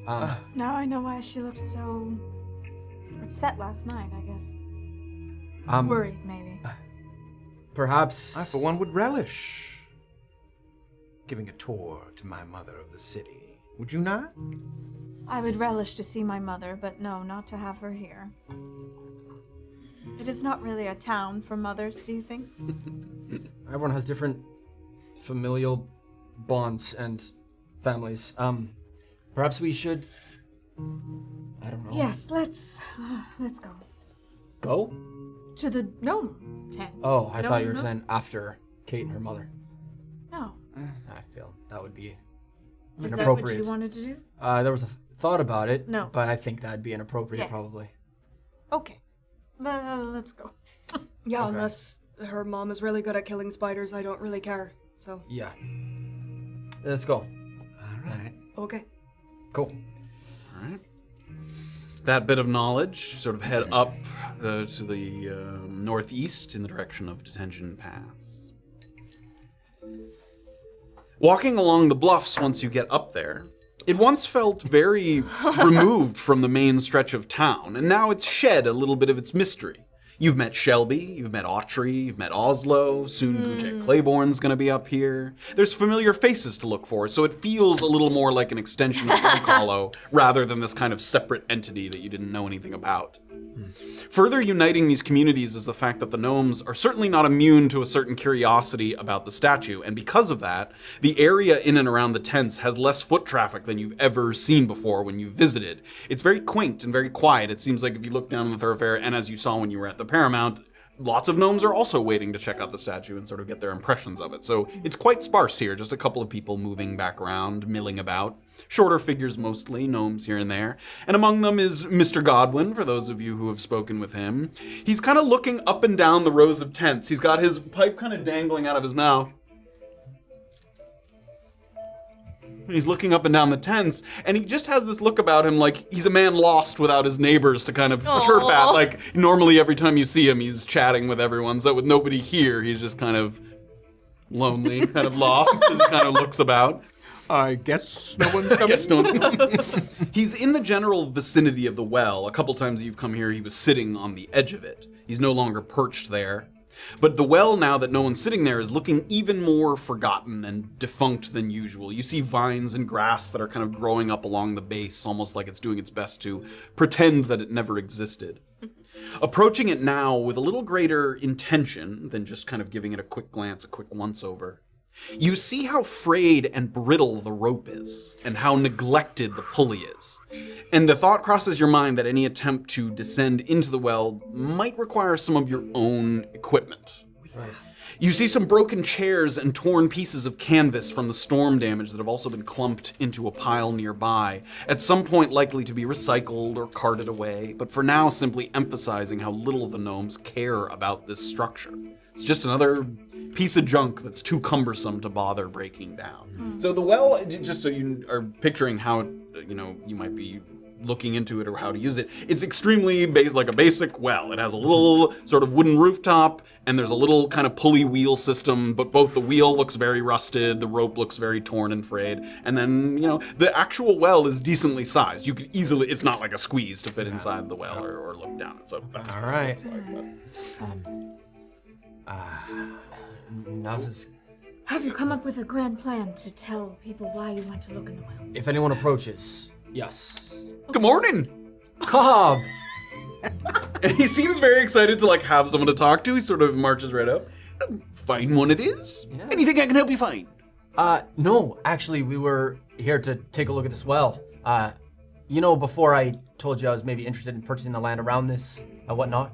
I thought that was a bit of a funny request. Yeah. Well, I'm doubling down, and this time I'm bringing some friends with me because we've also, as you said, there might be some things down there. We were thinking of going down, checking out what is actually down there before I make any further decisions. You're not actually thinking of going down there, are you? I did tell you about the spiders, didn't I? Yeah, that's why I brought my friends. Big ones. Big spiders. Oh, we're ready. Spiders unnatural. Nothing to trifle with. Jasper went down there to poke around a while back. Said a spider threw a dagger at him. You heard me right. Said a spider threw a dagger. Came scurrying on back like a rat up a drain pipe. Huh. A regular dagger with a handle. That's what he said.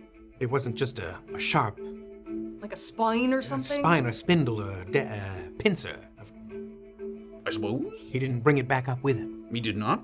Oslo, man with an interest in trinkets that he is, he tried to go down to retrieve the dagger. Couldn't find nothing. Didn't want to go in too deep, so just let matters rest. Interesting. Well, We will utilize the buddy system and we will be fine. They're all more very intrigued now. They're all very That seems to take him aback a little bit. Everybody give me a nature check. Oh no, the throwing spider thing is real. 6. Oh shit. Come on. Those minuses will get me up 17. to 13. 17. It too. Oh, even worse than me. 17, Illien, having sort of sailed along the coasts and explored some of the caverns along the harbor there are cave spiders that grow a little unnaturally large sometimes. And there are some that have been called coldriths. Choldrith. Coldriths. And they're sort of arachnids. They're not true spiders. They're sort of hairy arachnid kind of creatures. Smaller, like maybe like, cat-sized, most of them. Sometimes a little bigger if they're kind of a leader of the pack.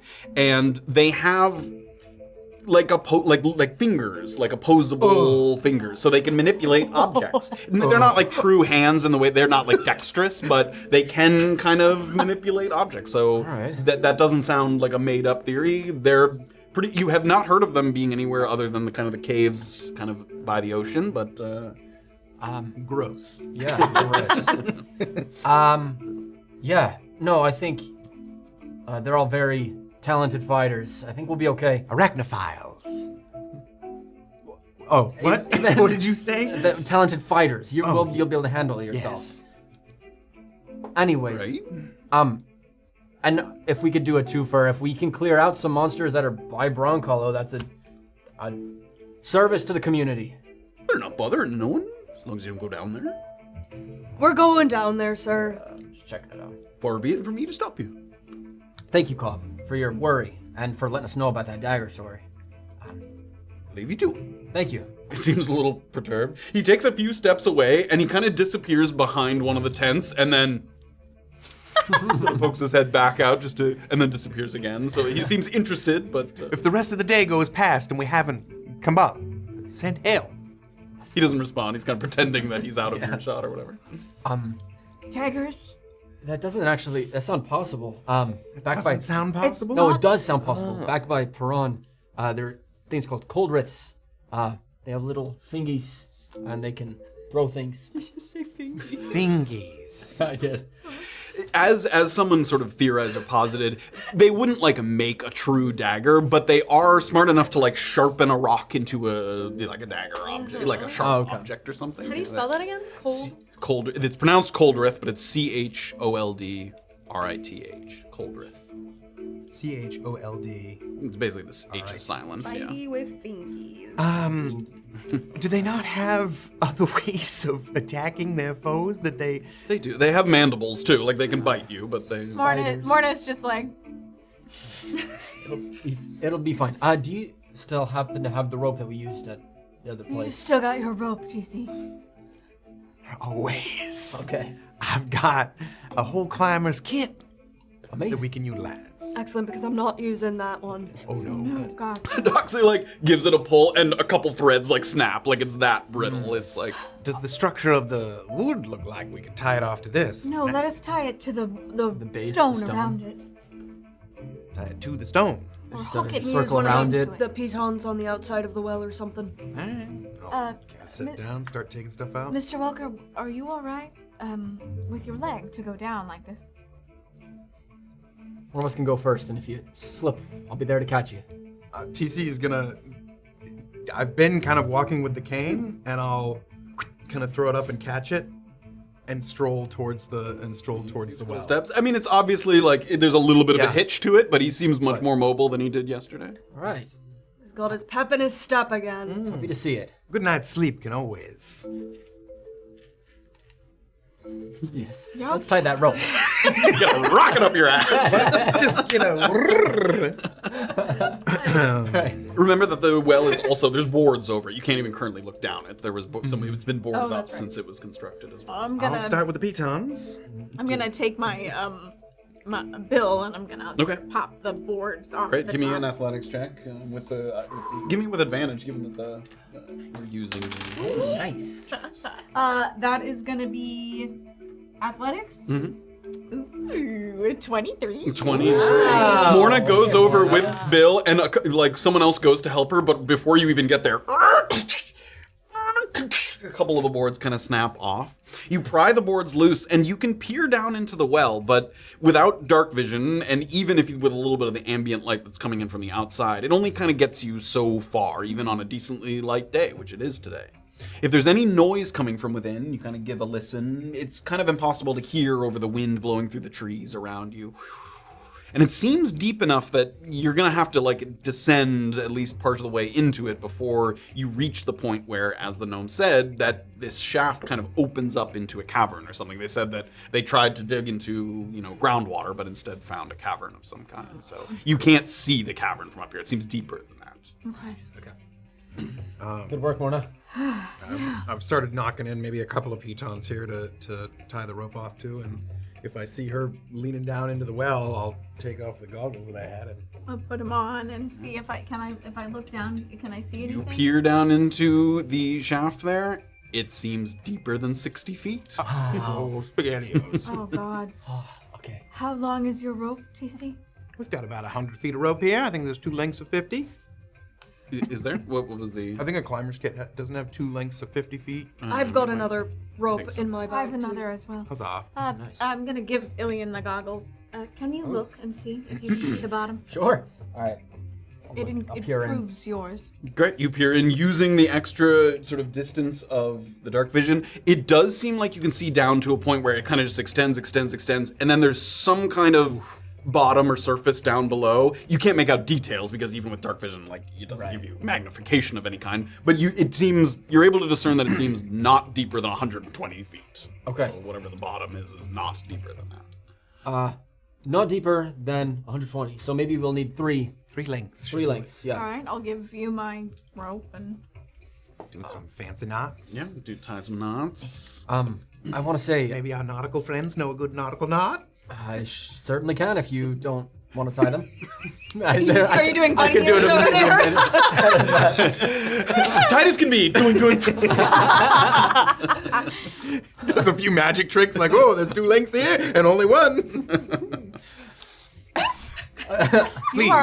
You are in an awfully good mood this morning, Mr. Welker. Show me a knot. All right, I'll tie a square knot or something. It's Talon with the Boy Scouts. Honest, kind, reverent, whatever the other ones are. Clean. Clean. Trustworthy, loyal, helpful, friendly, courteous, kind, obedient, cheerful, thrifty, brave, clean, and reverent. There we go. Clean and reverent. Like I always going to the remember. thrift shop? Yeah. Yeah, like it's Oh, it's fucking weird. yeah. All right. Who's going down first? I will. I just want to say thank you to you guys because I know this is sort of a selfish thing for Let's myself. go. Whatever, just go. I will go. Yeah. Okay. All right. Never mind. No, just go. I just want to see. Okay, I'm going. Doxley's out loud laughing. I'm climbing down. All right. Start The humans to don't care. climb. No, we don't care. We're DTF. DTS down to Spelunk. Oh my God. You start to descend. And as you're gripping the rope kind of firmly between your hands and thighs, you kind of start to inch your way down. And you let your feet bounce lightly off the interior walls to keep from scraping against the side. So every once in a while, you kind of stick your feet out, just give a light little push, make sure that you're not about to kind of bump back and forth. Right. And you continue to head down. As you can tell right away, you're entering into a place where the sun can't reach beyond, 10, 15 feet after you're descending. And the air turns very uncomfortably cool right away. It stiffens your joints and it tightens your chest so that long, easy breaths turn into kind of shallow staccato ones. Not that it's suppressing your breath, but immediately it just kind of tightens your joints and your muscles. You get about 20 feet down. And you stop and you kind of strain to hear if there's anything skittering down below. So far, nothing. There comes a point where the walls of this vertical shaft become a little less defined, in the sense that they're no longer expertly reinforced with rings of stone. Like those first 20 feet, it was stone ring, all the way down, clearly each layer of it carefully tended to by the gnomes, and you get to a point where it turns into kind of a rocky, earthy mix. It's gotten deep enough that they didn't bother to continue sort of reinforcing the exterior. Finally, you go to stick your foot out once again to kind of push off from the wall, and you touch nothing but air. Oh, come on. And your stomach drops a little bit, almost as if you'd kind of miscalculated a jump and you're now suddenly plummeting. You're not falling. But you can confirm firsthand what the gnomes found out months ago. that this channel opens up into a much larger cavern down below, deep beneath the surface. You kind of contort your body so you can look past yourself and get a look down below. And you'd guess there's maybe another 50 feet or so before you touch down on solid surface. So you'd estimate you've gone about 60, 70 feet, and there's another kind of 50 down below. And the only sounds that you can pick up on is kind of an intermittent, echoey dripping. Over and over. And that sound proves to you that it does sound like there's water down here. Just not the kind of like accessible aquifer that you would want with a well. You wouldn't just want to dip a bucket down here, you know, and pull it back up. So you're, again, sort of over halfway down the rope, start to hear some noise, and now your feet no longer can like reach out and touch the sides of the wall. They're just kind of dangling. Yeah, I'll continue down as I'm entering the cavern and get the rest of my way down. Can I see like the walls of the cavern, or is it that big that I can't see? If you go a little further, your body is still up where the well is, like where the shaft is, so you need to go down another 5 feet or so to like try and get a look at a greater. Great.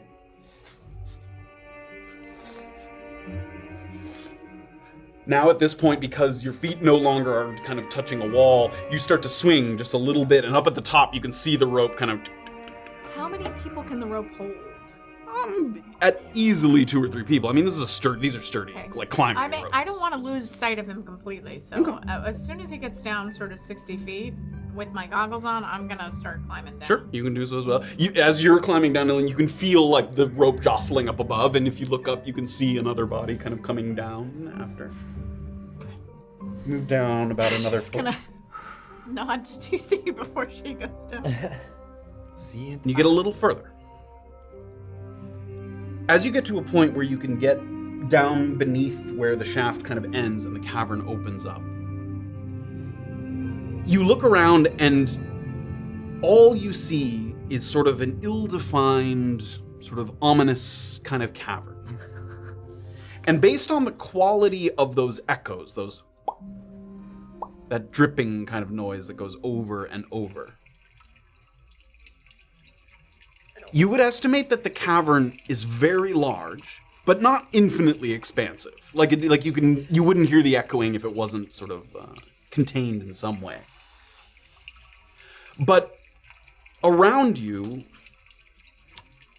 there's kind of a hazy quality. You can't see the surrounding walls, and therefore can't determine its exact size. It's almost like a hot spring where there's like a mist kind of hovering coming off of the water. But it's definitely not a hot spring because there is no heat being produced here at all. It is bone-chillingly cold. Every inhale kind of comes with a stinging in your lungs. And around you, there's some larger stone surfaces that are kind of rising up out of the fog. So you can see some of those. Are people's monitors on? They can be. Leave them for a second. Let me just Oh, you bastard. These things that coming up out of the fog weren't undulating. They're just up out of the fog. The rock. Yeah. Yeah, these. Okay. Yeah. It's like solid rock. You see rocks Well, with fingies. fingies. You notice distinct fingies. You look down and see a set of fingies. Distinct fingies, you say? All right. Go ahead and turn your monitors on for me. Oh, God. Okay. Oh, Okay. now we can put our monitors on. Yes. Monitors on. Jeez. Oh, shoot. I got it, Erica, don't worry.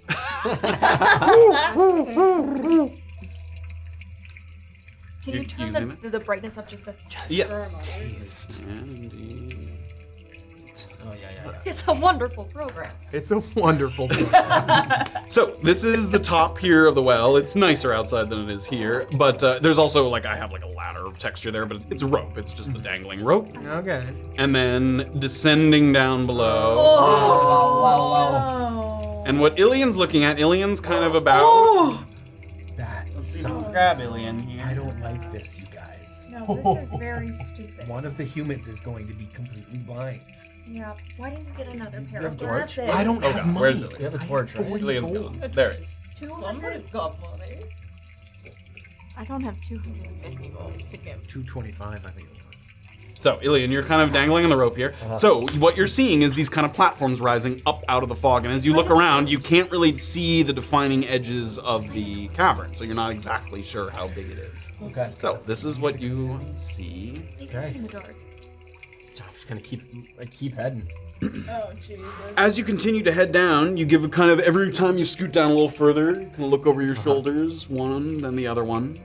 You see these surfaces rising up out of the fog, and you see also that there's a couple remnants of, as Mr. Godwin mentioned, the brave explorers that came before you. Over on your right, there's a few wooden planks that look like they were used to bridge the gaps between these platforms. Like they're just sort of wooden boards that they set down between some of these platforms so they could get from place to place. So Illien kind of continues to descend down there. Hands getting a little sweaty, but also like seeing how big this place is, like the excitement building that like this, there could be something. There could be something. It's so big.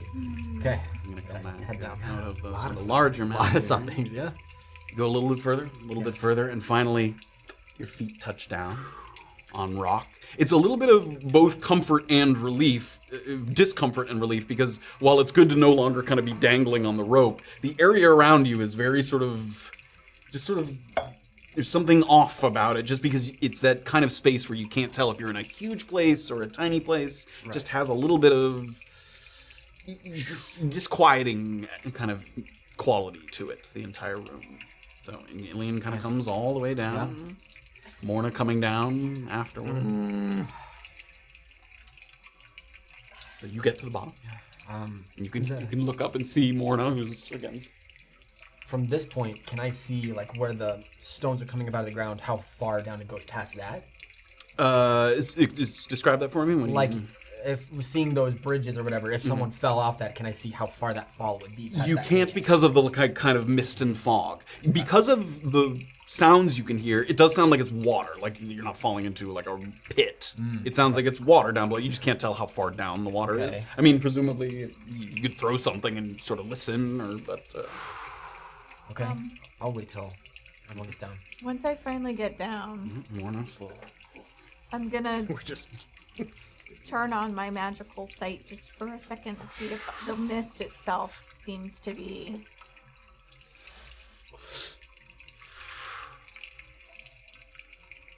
No magic on it. And what's the range of that? It's like 30 or 60. 60 feet. Okay. It's 60 feet. Yeah, no magic that you can see at all. Okay, but the fog itself. What if she said No. 100? Great, thank God. Yeah, no, the fog does not seem magical at all. It's possible that it's sort of a weird kind of warmer temperature clashing with the colder waters or vice versa, some kind of sort of heavy fog. But yes, it's not magical in nature at all. Cool. Perhaps, as blind as I am, I should go next and you take up the rear. I can take up the rear. It is also like it's big enough and open enough that you're not gonna like suffocate if you light a torch or something. Like there's options for light as well. We'll see. Yeah. I mean, you get halfway down and there's light for a while from up above, but slowly it gets a little darker, and then you get to a point where you're kind of dangling and you can't really see exactly where you're going. Trusting my friends at the bottom. Can I shout up, or is that are you gonna stop me? Maybe without the goggles, we light a torch for him so we can see where I'll he's going. I'll light one down at the bottom. Take the rope on fire. Yeah.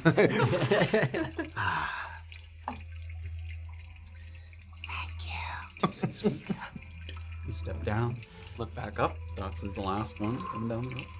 I'm gonna hand him the torch. Actually, I'll give him the goggles Oh. so that he can see just for a second. Which one? Just have a look. All right. Look around. As you wait for Doxley to come down, everybody who's down here already, go ahead and give me a perception. Shit. Oh my god, guys. Oh no. So for virtue of reference, a torch, bright light in a 20-foot radius, and then dim light for another 20. So it basically gives you like vision for 40 feet. So not quite as good as dark vision, but a little bit of 14. 10. 17. 17. Okay. look around, and a couple of things that you pick up on just as you're peering around the chamber. A couple times you just hear a little noise, and you look up, and you can just hear Doxley sort of grunting as she moves down the rope. No other sounds besides that. It's very quiet here, and the dripping that's kind of around you. TC, you notice that some of the rocky surfaces, not the one that you're standing on right here, but some of the nearby ones, some of those like pillars that are rising up, a couple of the smaller platforms, they look like they're covered with a very, very fine layer of like a webbing, a very thin webbing. And that lines up with reports of what you've heard of sort of arachnid, spider-like creatures in these caverns. Does it look slick or sticky? Give me a nature check. Nature. Dirty 20. Dirty 20. It looks more slick than sticky. Okay. And in addition to that, as you're sort of looking at them, kind of giving a closer look, just trying to discern the nature of them, you also recall that many web-walking creatures possess what's called web sense, which does, like, if they're on a web and you step on a portion of it somewhere else, they can tell where you are. That's very common among some sort of web-walking creatures. So that kind of comes into your head as you're examining. Man, we're hitting all the phobias tonight, aren't I we? know. Yeah, I don't like that. Oh my god, yeah. Eyes up for the webbing that coats the floor. In addition, sorry, what were do you remember what your perception checks were? 14. 14, great. And Morna, as you are looking around, you have the torch, not the goggles. Yep. You don't see anything. 40 feet. TC, do you mind if I borrow those goggles quickly just to take a broader look around? Again, take a look at the webbing. Sometimes these things can sense whether any portion, any at all, is touched. Right. So Okay. watch where you step. I will put them on and take it. Let's see if I can now see edges of walls. Give me a perception check with advantage. Too late to ask questions now. We are The deep. humans were down to fuck earlier. Okay. 19. 19. Two things right away. One, even with the assistance of the goggles, the walls elude you. Wow. In addition to that, you sort of take a little, let me bring this back up for the stream. You take a little glance, you sort of start on one and give a little sweep around the cavern. So you start by looking kind of over there, and then you look around. Here, let me get locked on you there. Oh, the Look around. You look at that platform over there that's the farthest from you, and then you swing around to this platform that's over there. Yeah. As you get over to that platform that's kind of over, I think it's north on this thing here. Yeah, over to the north there. Maybe some 70, 80 feet across, so you wouldn't have noticed it just with regular kind of dark vision. You see what appears to be at first kind of a tall, narrow, domed rock. It just looks like a pillar, like one of these other pillars that it's kind of sticking up out of the rock. But you stay locked on it for a moment, and the relative smoothness compared to the surrounding stone immediately makes it stand out to you. Mm-hmm. And you see some very subtle movement. And the movement not only sort of is a little abrupt, but also there's like a little... And it looks like a figure wearing clothes, maybe even a cloak. And as you sort of squint and zero in on that figure, it disappears into the fog on the opposite end, farther than what you're able to discern. Bollocks to that. And okay, I see the webbing you're talking about. By now as well. I see the webbing. Yes. There was someone, a figure. Wait, this way. Cloaked. And I believe maybe Too quiet. Sorry, It's okay. Yeah, whisper. Stage whisper. Stage whisper. And I believe it maybe saw us. So, maybe not. But Any part of this legend that you could share that would help us with this, let us know. I hope it's Ramo, maybe, or something of like that. The person who tried to kill us Yes. before, you hope it's Oh, him. yes, Yes, I and- hope it is him as well. It's a little different of a situation now. All right. I say we keep ourselves fucking out of sight and ear. I agree. Well, then what do I do with this god's damn torch? We have one of the humans hold on to someone and snuff the torch.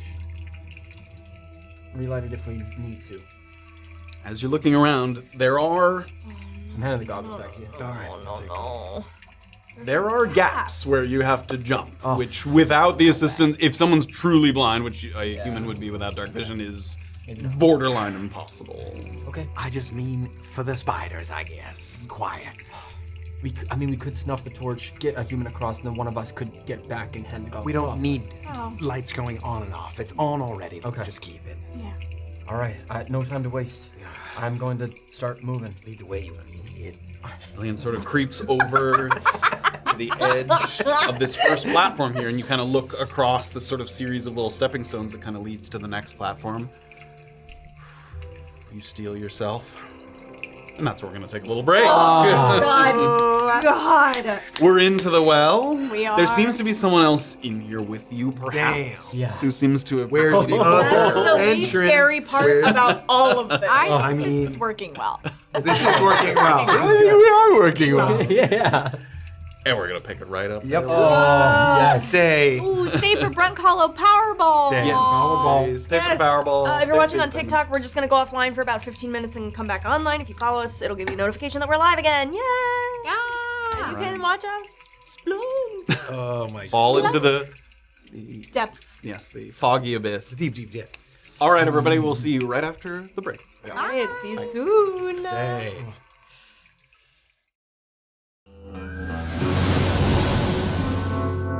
Follow, subscribe, like, then comment. In that order, follow, subscribe, like, then comment. In that order.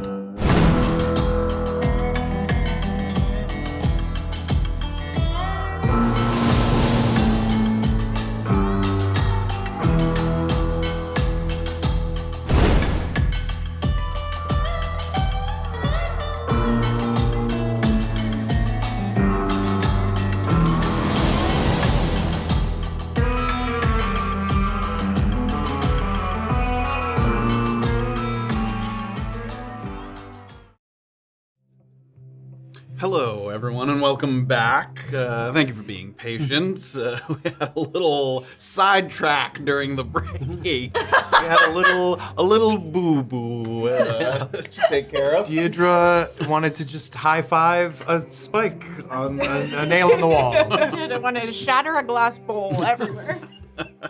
And I did it, so everyone should be proud of me. Inspiration. You did what you came to Did what do. I wanted to do. Oh, he didn't award me at the beginning of the Thank you so much, Matt. We were uninspiring last week.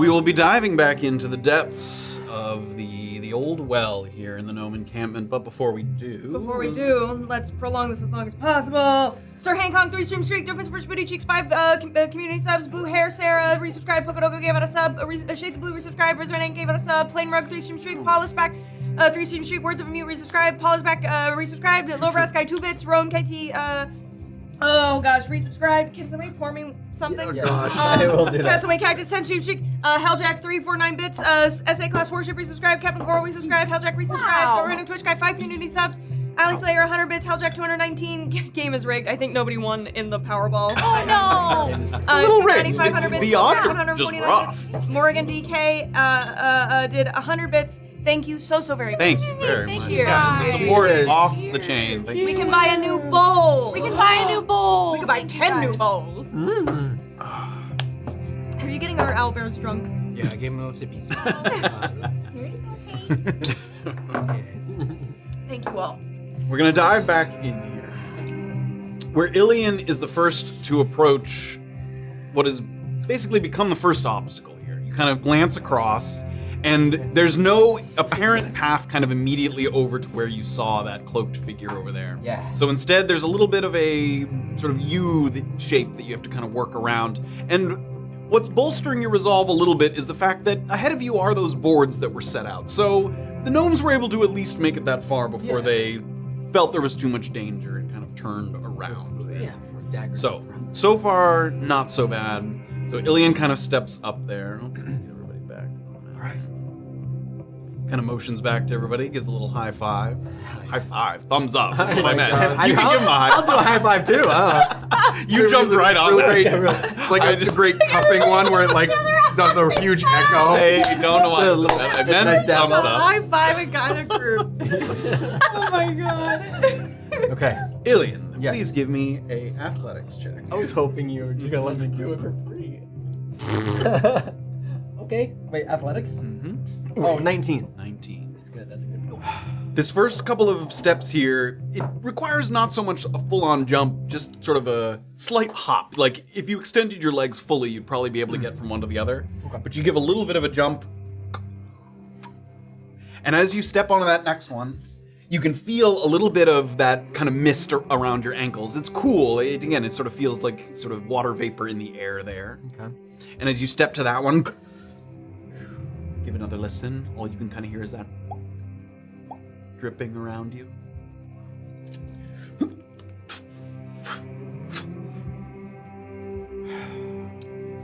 I'm gonna follow after him with an my athletics. torch in hand. Give me an athletics check. 15. 15. I can do this.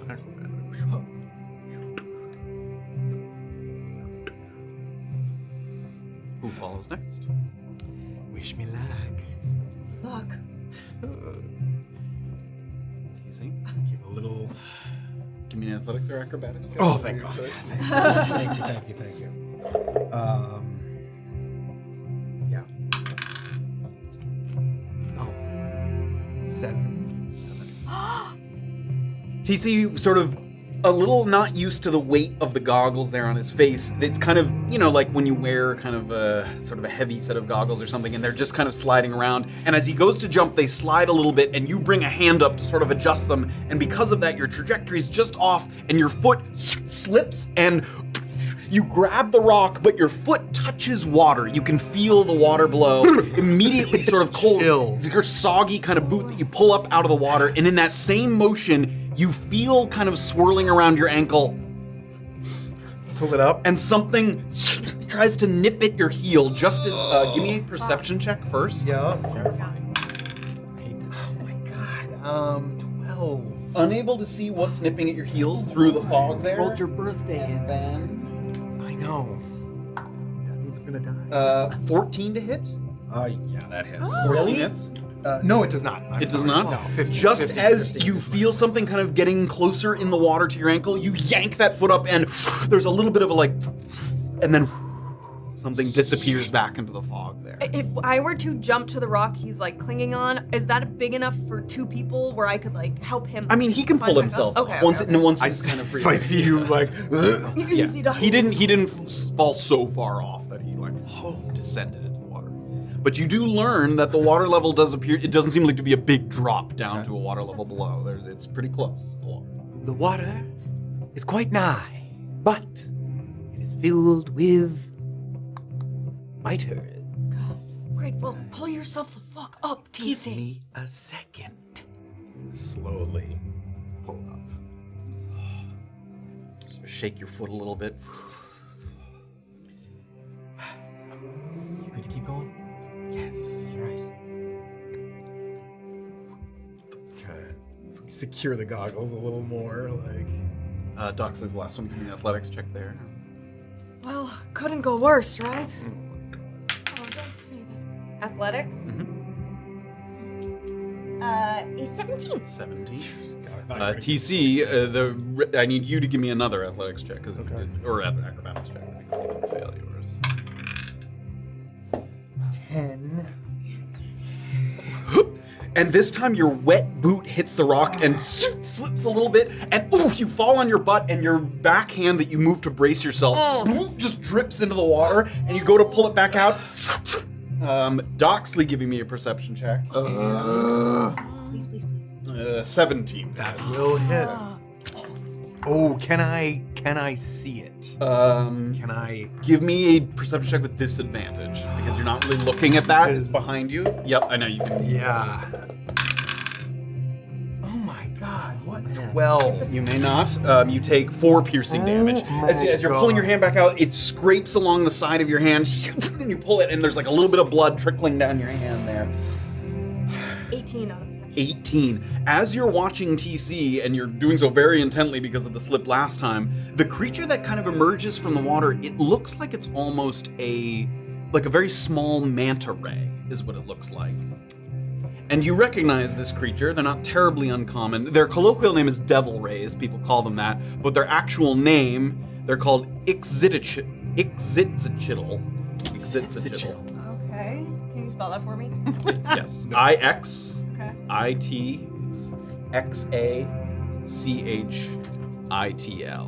Ixitzichitl. Why people call it something else? Yes. Devil ray is more colloquially. Ixitzichitl. Ixitzichitl. Matt, just for me, I didn't see it, but are these freshwater creatures? They are typically cave water creatures. Oh, like I they live in the waters of typically underwater caves and things. Cool. Yeah. And these creatures are sort of aggressive, sort of aquatic manta ray creatures. Okay. In addition to that, they're very intelligent. They're known to like lure things to the edge of the water so that they can feed on them, like small animals and insects.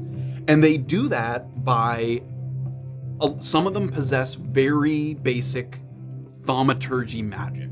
Like they can create little sounds or rustling of a grass, like with a little bit of energy. So they're able to literally like lure creatures to the edge of the water by creating sounds. Would I know that to be like a magical quality that they have? Like, Yes, I mean it's an innate magical quality of theirs. Yes. awesome. What if I eat a bunch of them? Okay. You guys probably have eaten some of them. They're but they don't give you magical powers. It's a delicacy in the Amazon, but it has not yet made it to Brunkhollow. And just to cover all my bases, would I know if they could create like a silhouette of a person as a way to kind of Give me a nature check. Also, how big are they? Small. They're not big. 9. They're probably like this big. Oh. Like 9. Yeah, you don't recall exactly the nature of the Okay. sort of magic that they use. Okay. I know what those are, TC. Just be careful. Fucking hurt is what they do. They're not poisonous or anything. They're not poisonous as far as I know. Take an extra second for the next time you jump. I will. Illien makes a little bit of room. Morna gets across. TC, give me another acrobatics or athletics check. You got this, baby boy. You got this, baby boy.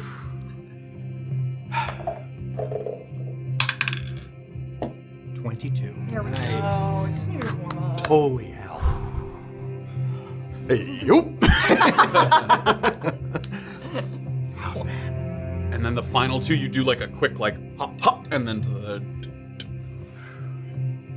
Doxley, you were able to with your athletics check. So you guys get over to this platform. You're now looking kind of ahead. There's that little sort of series of boards that seem to have been placed there by someone ahead of you. And in this direction, TC, because you noticed it the first time, on this next platform is where a large sort of congregation of those slick webs is.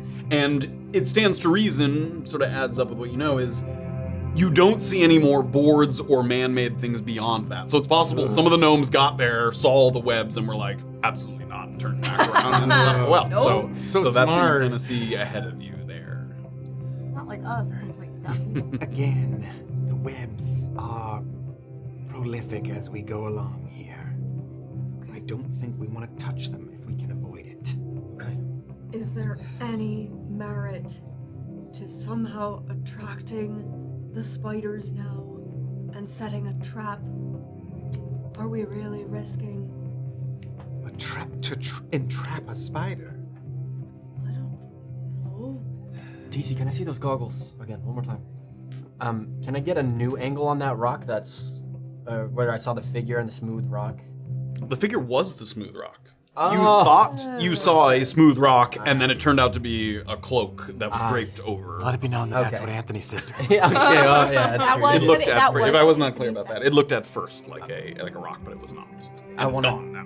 There's nothing if I glance. Yeah, I mean now you have a worse angle than you kind of did before, so you can't. Illien's see like, it as all right. there was a smooth rock. It's gone. Everyone, there's a rock that's gone. I did the goggles. 120 feet. Yeah, you can look at 120 feet would kind of just get you to the edge, and you can't really see beyond that. Okay. so. All right. Ready to move on? Away. Yeah. All right.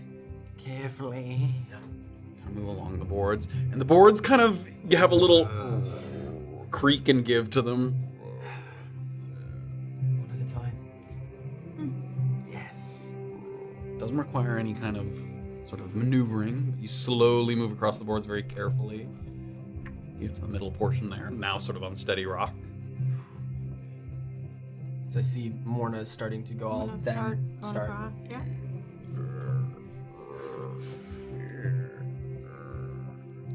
You get there.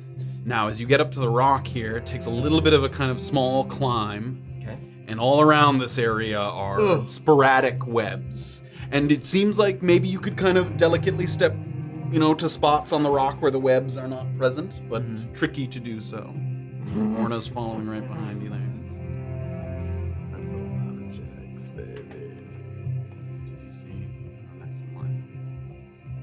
Doxley's gonna have her basilisk urine out in her hand. A reminder, and I think Open. about the use of the urine, because I think we talked about this before, it's not going to deter a creature that's already hostile.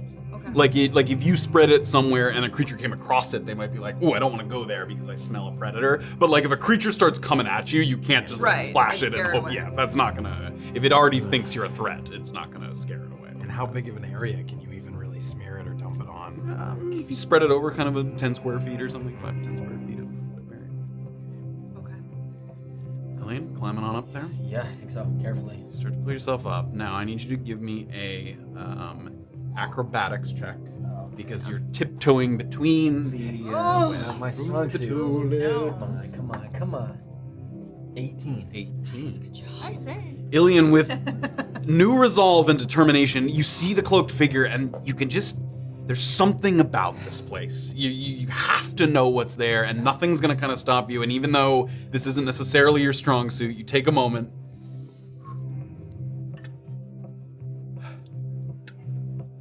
Stepping between the webs.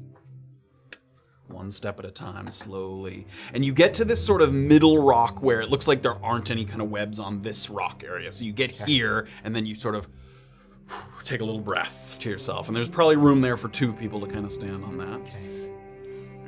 Alright. Morna moving across the bridge. TZ. Slowly. Moving up. Doxley next in line.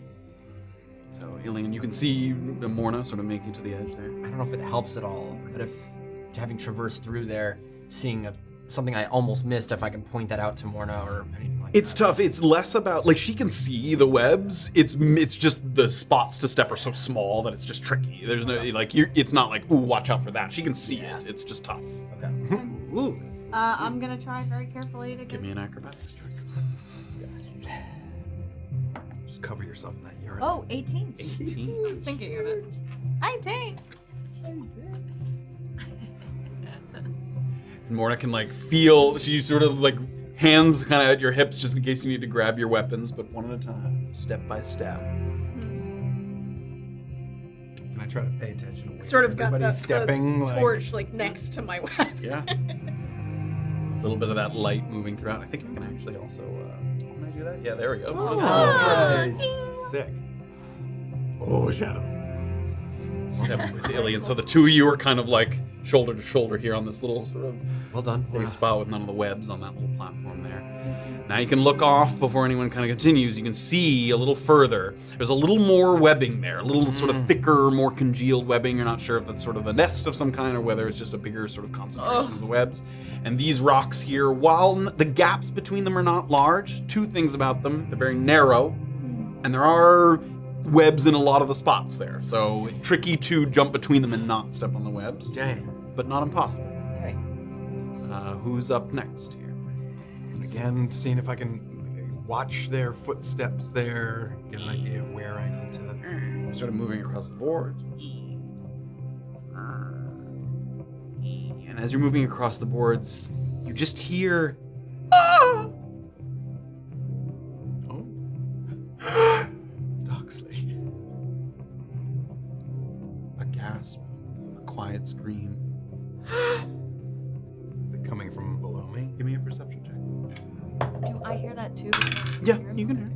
Perception 24. 24. It doesn't sound like it's coming from below you, but it also sounds like it almost passes through one ear and then out the other. And you recall that creatures that can sort of use this kind of magic can throw their voice, throw the sounds a little bit. So it sounds like something trying to project sounds around the room. I can tell that's not something, the noise that they're making. Yes, you can definitely tell that's not that. Can we hear that? Yeah, it's kind of a quiet but sort of sharp kind of. It's the devil rays, Tasty. Ignore it. They've got a taste of my blood and they've come back for more. Just continue. Get up to here. Doxley following. Following.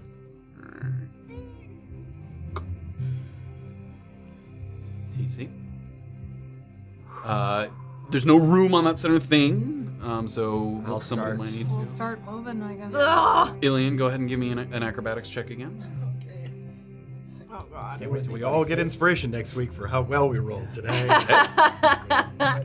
Nat 20, let's go. Let's go! Mwah. You are my, I love you. Ilien zeroes in.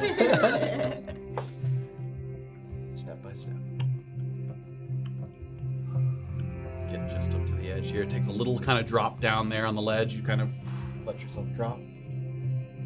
Get down. As you drop down to this lower area, just the quality of the air shifts ever so slightly because the fog has kind of come up almost to your waist, and you can just tell you're very close to the water. Like you can tell, like just if you were to just slip a little bit, you'd dip right into the water there.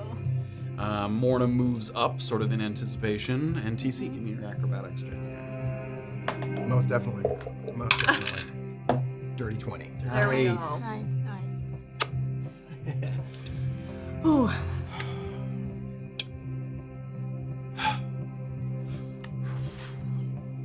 Sort of holding Morna's shoulder there and looking around at the bed. I show you a tiny pinprick in my hand that's bleeding a little bit. I'm so sorry about that. It's all my fault. I'm so sorry about the boo-boo. Doxley. Yeah. It's forward along the boards there. Also, would I know if, like, burning the webs would spark the same kind of, like, alert for spiders, or if they would be like, oh, a web is getting destroyed, that's normal? A creature that was also touching that series of webs would be able to tell that something was happening to the webs there. Okay. And probably not think it's normal, but investigate it instead. Possibly. I mean, it would feel off to them that part of their web is being destroyed. Intelligent enough to know that, like, there's not usually fire down here. And that it would Yeah, or that something pulling on their webs, or like if some of the webs were being eaten away at by the fire, which they would burn, that like some of the rest of the web might slacken a little bit because it's no longer sort of tight from that part of the web. So they would be able to tell that something was manipulating the web. Okay. But it could definitely burn away at the web if you needed to not slip on the webs. Okay. All right, I'm gonna fucking try this. Okay. First, a little room to be made. Morna, why don't you Yep, be I an will do acrobatics check? Okay.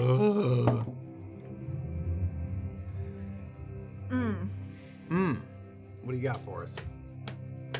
It's 10, Can but you I might change it? use my inspiration. It's a 10. I'm just gonna do it. It's yeah.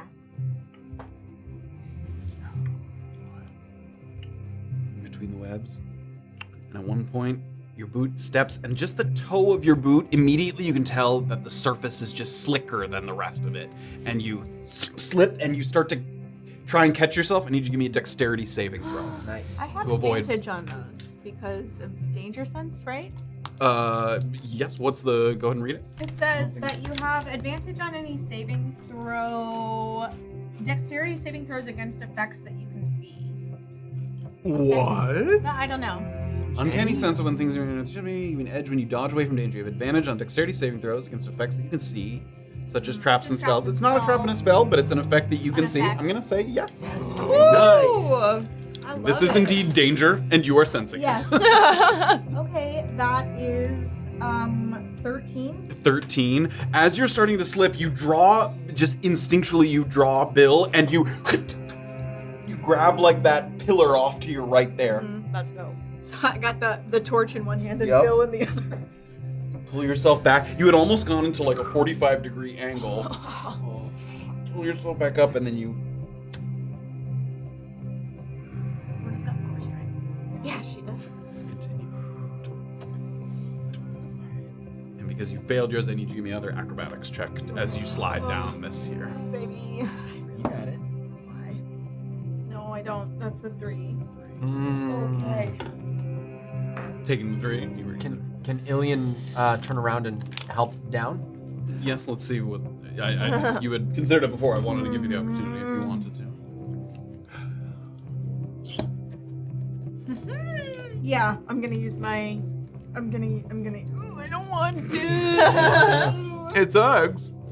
I'm gonna do it. I'm gonna use my advantage. Okay.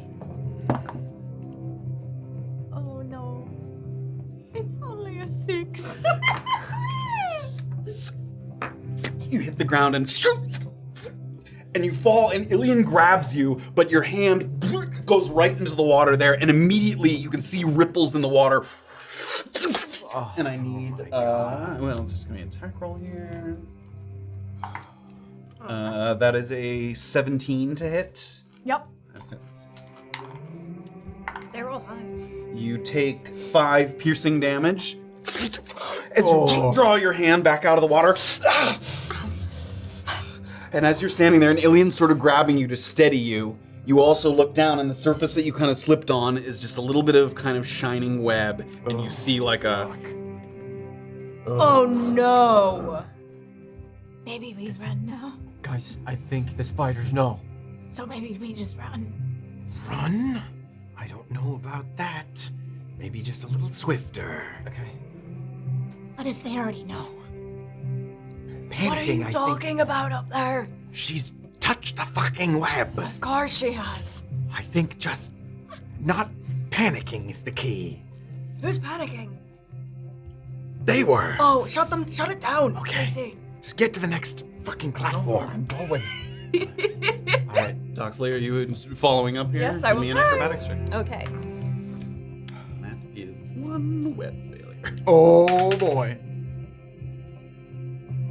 Dirty 20. Oh. Got you, bitch. Nice. So stupid. Yes, I am.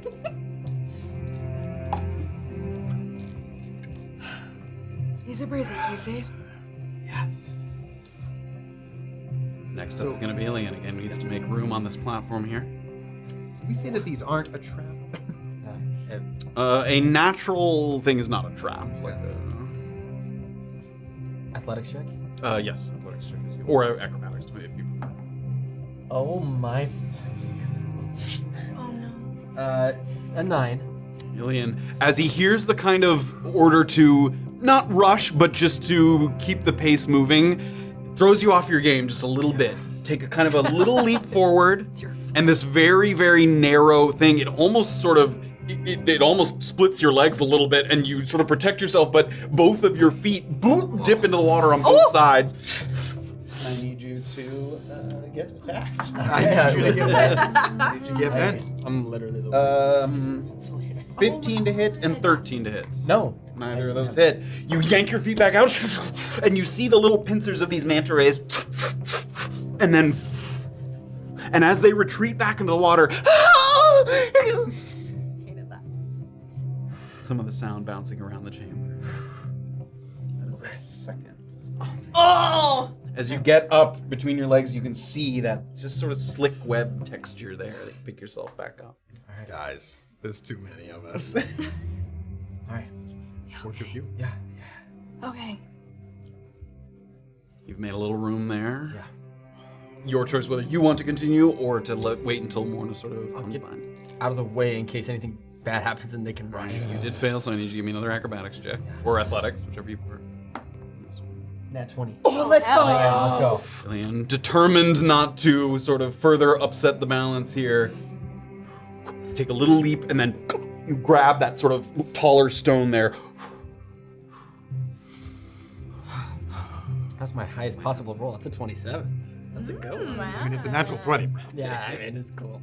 You make a little bit of room a little further along the rock there. Must be nice to have a +7 modifier. Yeah, I wouldn't know. Tried plus 10. Morna, do you go or do you wait for someone to sort of... I'm gonna go. Okay. I'm gonna go. Give me an athletics or acrobatics. Come on, Morna. Oh my god. What is it? Isn't that one? No.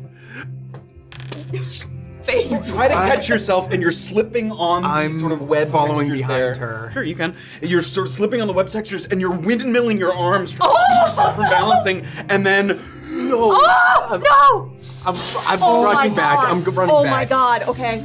All right. I've jumped. Okay. Oh my god. All right. Where's in the water? Find yourself in the water. My torch is out. Your torch is out. You drop the torch in the water there. Do you have the goblin? Who's TC, you're rushing forward. I'm jumping. fine. Yeah. Give me an acrobatics check. You can try and Yeah. do it quickly. Oh my god, 9. 9, okay. TC, in your haste, like, you feel the webbing beneath your feet, sort of Yeah. stepping on the webbing back and forth. First, there's 2 attacks on Morna here in the water. 8 to hit and 14 to hit? No. Great, so even in the water there, you feel the creatures sort of swirling around you, and as they're kind of emerging, sort of bat them out of the way, trying to grab the rock and pull yourself back up. Illien is coming back up to assist you. Yeah. As you do so, Illien,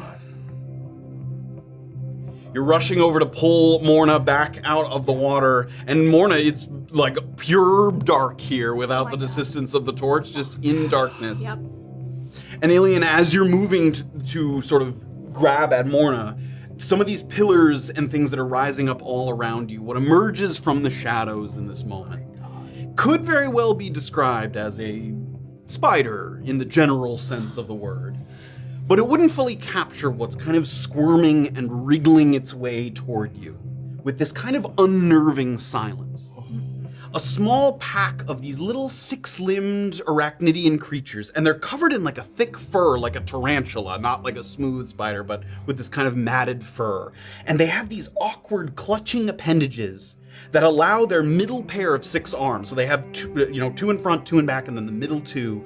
They're clutching these crude daggers made of like a sharpened stone. They look like a piece of stone that's been shaved off and sharpened down. So the front legs and the back legs are moving them forward, and then those 2 middle limbs have these little sharp objects. Okay. Oh no. Their heads, as they move towards you, feature 2 vertical rows of dull, glowing eyes. And they weren't glowing until they got closer. It seems like they have the ability to turn it off and on at will. The eyes kind of pop up like little lights in the fog. And if that wasn't enough, the largest of them that appears is even more harrowing. It has an extra set of legs and a very kind of bloated abdomen. And despite being the size of an adult, maybe like a boar, like boar size, it moves noiselessly across the rock. I hate it. This is off my name. All right. And as it gets closer, it kind of feels like it's hovering over the rocks rather than making contact. It is making contact, but it moves so quietly, it feels that way. This one doesn't hold any weapons kind of clutching in its hands, but with one of its front sort of limbs, it curls into a little fist, and you see a small glow of like a reddish energy, almost like it's cupping a burning ember in its palm. And I need y'all to roll initiative for me. Oh no. Who sees this? Just Illien? No, they're emerging from. There's one bigger one that Illien spots, but you can see little creatures kind of emerging from around you. As long as you can, Morna cannot see them, but everybody else. Yeah, I can't see dick.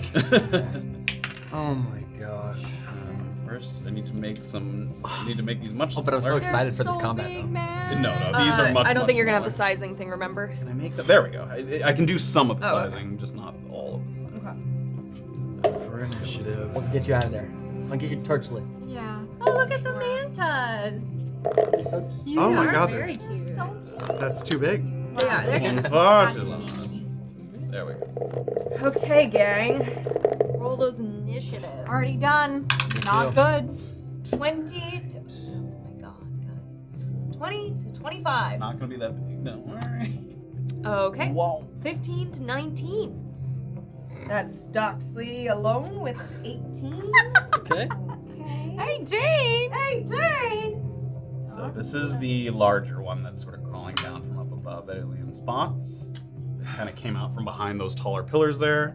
And then there's a number Oh. of little smaller ones. We missed you.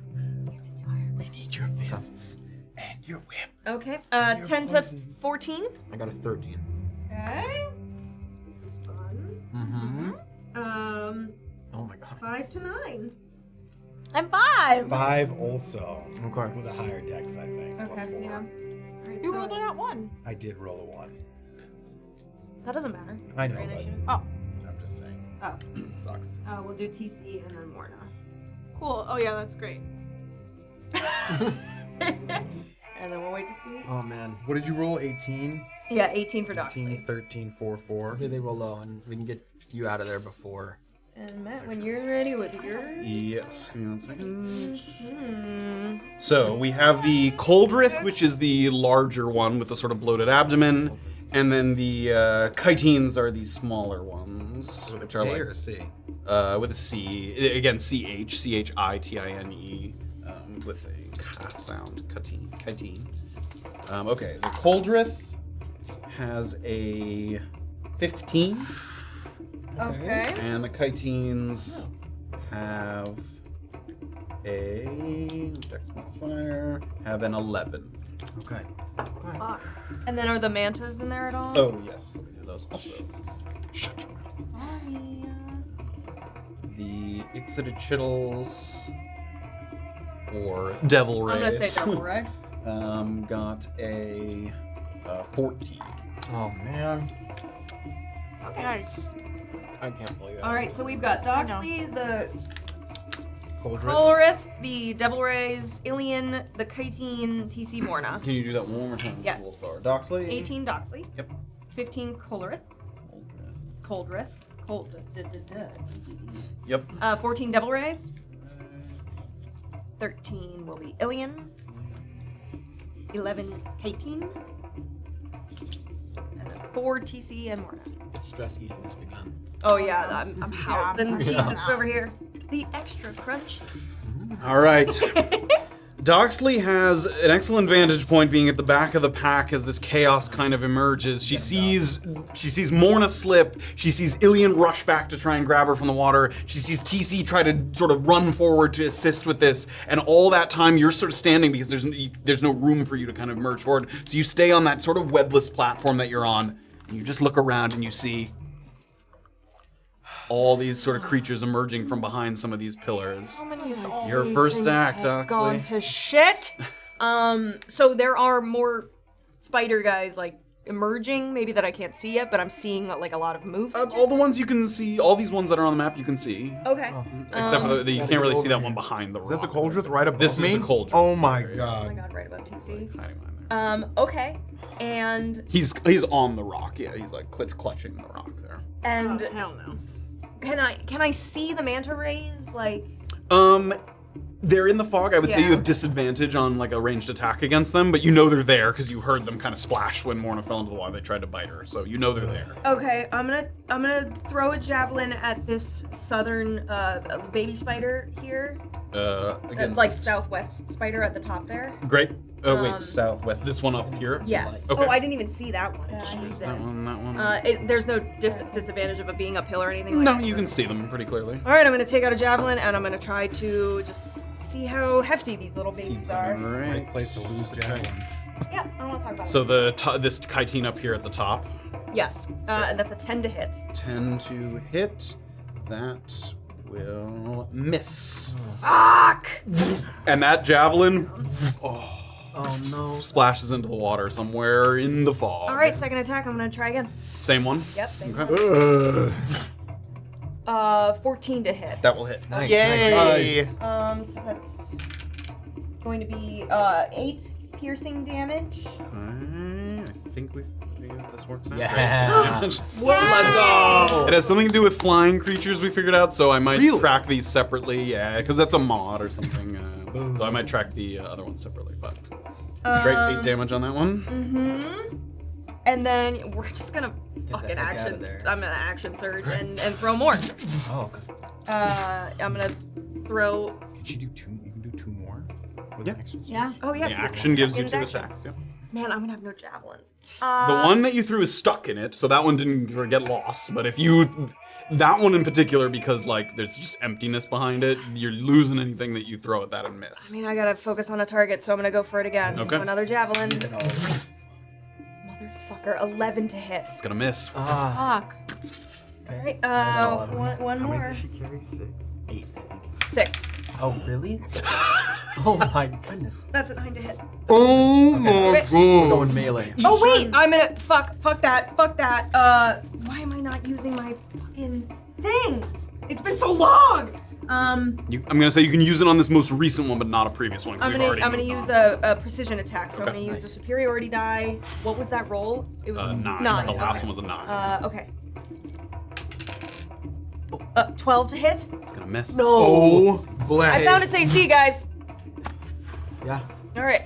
It could be 13 or 14. Shut up. I'm just saying. A couple of quick throws, but the creature in its silence, it sees that after it gets hit by the first one, it kind of crawls back behind the rock, and the rest of them go wide. Any movement or anything? Oh. Okay, staying there. Yes. All right, the Coldrith is next. Oh boy. I hate this. Coldrith peers out from behind its little sort of rocky perch up here. And first, as a bonus action, it's sort of glowing little clutches. It opens them up and it makes what looks like a dagger, a glowing kind of reddish. And instead of sort of throwing it physically, you see its sort of fingers kind of expand and the dagger goes flying out. This little sort of spectral dagger that it looses. And it's gonna be TC, who's right there closest to him. Can I see him? You can see him, Okay. yeah. All right. Because C isn't looking directly at its, Yeah. its line of sight, which you are. Okay, spell attack. Ooh. Actually, yeah, he's not like throwing it, he's making it appear. Okay. Yeah, let me get maybe. For me. Is there like a little marker that I can make here? No matter what, if it hits. Let me see if I With can an make it. attack. Well, maybe we should just fight here. Get everyone back. Yeah, here we Yeah, go. I think If I so. make like a I think we little light there. That way we don't fall in. That's where his little spectral dagger is. Can I see Oh, that man. light? Is it casting of light that I can see that? It is like a reddish energy, and you can indeed see that. It doesn't like shed much light, so you Right. can't see much around it, but you can see it, the dagger itself. Yikes. Great. So he makes that little thing appear, and he gets to make a spell attack against you. Yeah, it's sort of a faux kind of spiritual weapon. That is a 14 to hit. Miss. Misses. Okay. The light appears, and TC just as the slash goes by, dodge out of the way. Nice. Okay, and he's going to leave that there, and then he is going to, as that was a bonus action, as his action, It's a spiritual weapon. he is going to then turn his attention to those making the most fuss on the webs, which is Morna and currently Illien there. He's going to make a ranged attack against Illien. 17 to hit? Yeah, just barely. Just barely hits. As he, after summoning the spectral dagger, what he does is sort of open its maw and a sort of webbing goes out. Okay. You are a larger, smaller creature. Ooh, actually. Oh no, am I I don't know. rooted or something? He has disadvantage on this attack. It's just out of range. Yes. So that hit. Nice. So, 15 to hit. No. It's gonna miss. So with the Right. disadvantage there. So the webbing kind of goes out. Illien dodges, and that webbing like sticks to a rock. It like swirls around it, almost like a set of bolas. Like it goes around the pillar and just stays suspended in the air there. Oh, and you man. can tell that there's some kind of restraining, sticky webbing that it's Okay. able to expand. Ooh. After it does that, it is going to kind of crawl. As it's moving around the rock, it makes no noise. It's like, No. Oh no. and it curls around to the backside where it's kind of out of sight there from most people. Okay, that takes us to the Devil Rays. They're mostly just gonna continue to attack Morna here. Yeah. That's an oof from me. Okay. 2 attacks here, 1 from each of them. 16 to hit Nope. and 12 to Wait, hit. 16 does hit. 'cause Okay, it matches. 16, yep, and then 12 to hit, so that misses. Another, max roll, 7 piercing damage. And that's, Your healing surges, people. Yep, that is their turn. They're just gonna bite, and then, All right, Illien. I am reaching down and trying to hoist Morna out of that water. okay, give me a athletics check, and Morna, feeling him grab at you, you can, basically you're helping, so you can make it with advantage. I'm gonna sit. It's just me, Morna. We're getting you out of there. 2 12s. Okay, so it's 19 total. 19. We pull her up out of the water there. I'm gonna say you are down, but also like prone there. He pulls you up onto the rock there. That's fine. We're going your way, Doc. That is an action to hold her up there. Yeah. There's a lot of things over here. I don't know if I have time to say anything, but we don't got time to get everyone across. Okay. Any movement or anything? If I can't move with Morna, can I move with Morna? That's like you would not be able to jump with her in your hands. So. Just go. In that case, I'm going to just make sure that my greatsword is drawn. Sure. And I will wait right there. Okay. Wow. Okay, that takes us to the Kaytines. Kaytines, I think it is. Kaytine, I think it is. All right, so a bunch of quiet. Oh man. Oh, I hate it. I hate it. They move down and along the rocks. What is their movement here? 10, 20. Yeah, that one can get there. I love it if the one with the javelin inside of it came Right towards me. Be sick. Very close. Pull it out and right back in. Make sure. You can you fight melee with those? Oh, yeah. Oh yeah. Okay. I mean, In fact, she should. I only have 2. In fact, she must. She must. Yeah. And She there's must. She 2 must. more here. Illien, turn around. Okay, this is gonna be 2 melee attacks. There's gonna be extra attacks here. 2 melee attacks on Doxley with their little makeshift daggers. Okay, so each one has a multi-attack of 3 dagger attacks. Whoa. That is So the first one on Doxley. Yeah. 14 to hit, Miss. 15 to hit, Miss. and like 6 to hit. Miss. All Yes. 3 of those miss. The next one, these 3 dagger attacks. 18 to hit, Hits. dirty 20 to hit, That hits. and 10 to hit. Miss. So 2 of those hit. Let's go ahead and do the damages for those. Okay. 2 for 6. That's pretty good.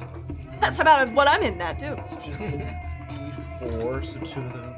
So drop that one. Oh, there we go. I guess We're good. the damage just doesn't. a lot of little stabs. 5 piercing, 3 piercing. 8 total. This is gonna be good for Illien. And then this one that's need to up on get the rock metal. here Yeah. is he's got those 2 and he's gonna throw both of them there. He can't. He can only make 2 attacks because he's throwing both of them. Okay. Okay. That's good. 8 to hit Yes. and then 21 to hit. Man. Oh my Serious? god. And just 3 Alright. piercing damage. I mean, I'm chill. That's fine. Chill. And then these ones over here, there's no room kind of on that. With that webbing that Coldrith just sort of wrapped around the pillar there, this one is going to kind of crawl across the webbing there and get within range of Illien. Awful. And then this one's going to throw his little things there. So he's going to go. All right. Okay. Natural 20 and then 2 really bad rolls. 8 to hit, 6 to hit, Crit. and then natural 20. I don't think I want to use. it No, on this that's guy. fair. Yeah, they're pretty Okay. Only once a 3, day. 6, 7, 8 piercing damage. So crit. Reduced to 5. Yes, piercing damage, non-magical piercing. And then the 2 thrown daggers. 12 to hit and 16 to hit? Nope. Great. Nice. Those 2 little sort of sharp stone daggers, you can hear them sort of plop into the water on both sides there. Okay. All right, I think that's all of them, but let me just double check. Whoa. Oh, That was secrets. that was the well up above. Oh my god, that was the top of the turtle. That's all of them, but this one has not moved. This one with its sort of javelin in is going to kind of retreat to a slightly safer spot there where it has a little bit of cover.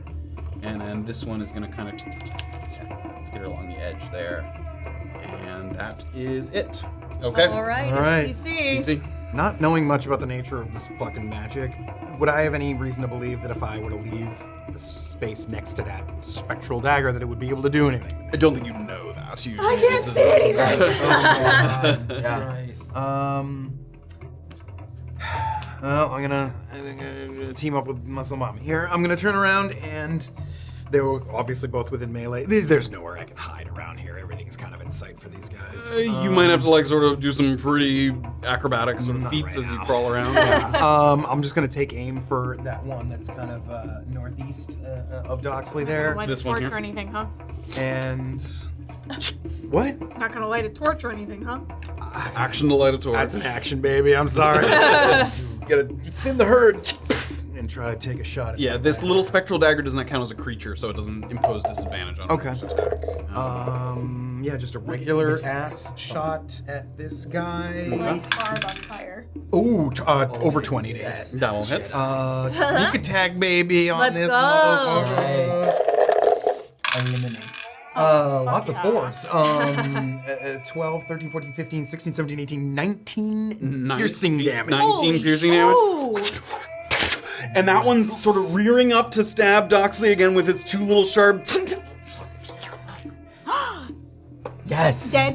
Nice. Setting up another one. Nice. And he looked into the goggly face. I'm like, yeah. And I'm gonna.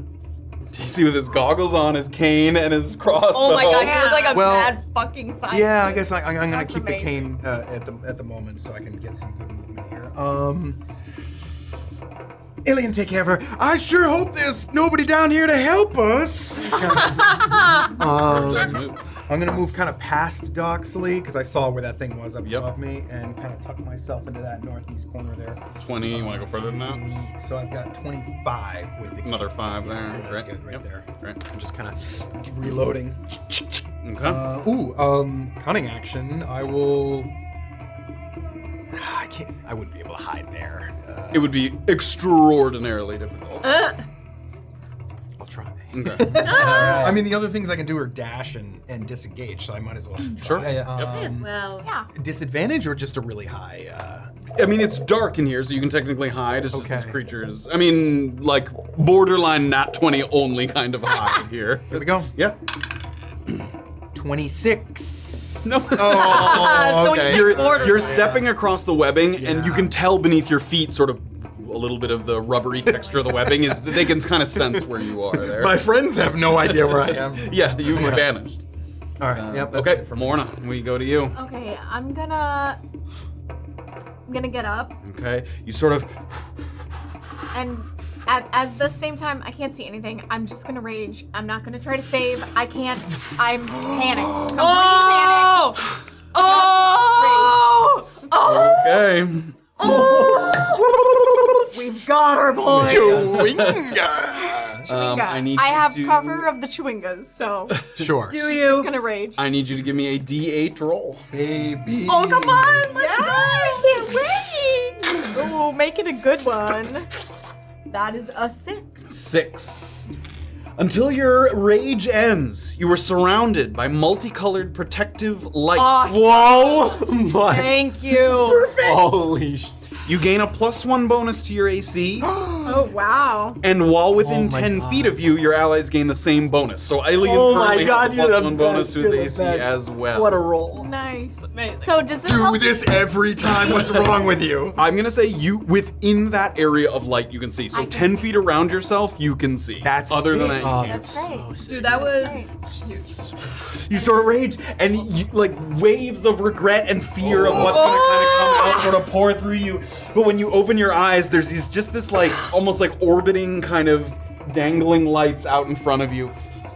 Oh my god. She's like not gonna make eye contact with Illien. She's gonna be like, "Let's fucking go." I'm gonna use the rest of my movement to go back to that big platform. So we Okay, don't you are fall in the within. water. This would get an attack of opportunity. Is that okay? This one Yep. here. Okay. Give me an acrobatics check as you jump to that other rock, or athletics, whichever you. You want to do actually, it here? wait. I'm gonna bonk him. Okay. Can I Sink your bonk him? teeth, Yep. baby. You can reach him. Yep. Okay, then I'm gonna bonk. You just can't use your offhand because you Yep. did rage this turn. That's a nat 20. Oh, Let's That will hit. go. Morna. Magical Morna. Oh, your girl's back. Magical mystery Morna. Oh That's max my damage, god. so that's 16 plus, that was Bill. So it's 16 plus 3 is 19. And as that creature has wow. little daggers out, you take Bill and it goes through the creature and sticks it to the rock. Yes! God. You pull it Illien's back like, out. oh! And that one sort of falls into the water there down below. Oh my god. I'm gonna then run, and I have an extra attack still, You do. right? You can't use your offhand, but you can use your regular. I'm gonna use. How is there somebody close that I can bonk? You could fish into the water. They're kind of just below the water's surface. I would say you could do that with disadvantage, or you can go elsewhere. Yeah, fuck it. Sure. So you reach it. You see the little. You're looking for the ripples in the water. They're kind of obscured by the fog, but you. Disadvantage? Yep, disadvantage. Oh. It's right. You want to find it for you? It's that. It's a 2. 2. Oh my god. I mean, there's plus to it, but it doesn't matter. With it's a 7. 7 total. Yeah, not enough, but they don't. So you hit the water, makes kind of a big splash, and you can see ripples of like they're like sort of dodging the. Cool. Gonna use the rest of my movement, which is I think 20 feet because it was halved, and try to get back up on this. Nice. Great. Die. Give me a athletics or acrobatics check. Not one. Now 1. And you just again kind of slide just off. Feet dangling in the water just a little bit. With rage, do you get any kind of advantage? Wait, do I? Oh. On athletics? On strength-based checks? Strength-based checks, I Nice, do. yeah. No. I'm trying to help you. It's a, that's an 8.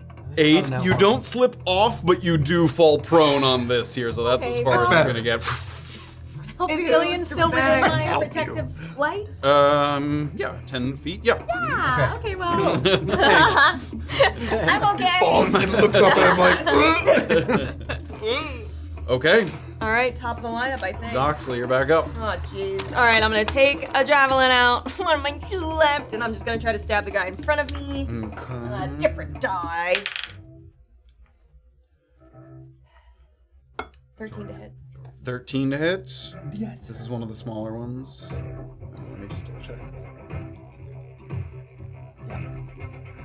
That will miss. oh my god. Second attack.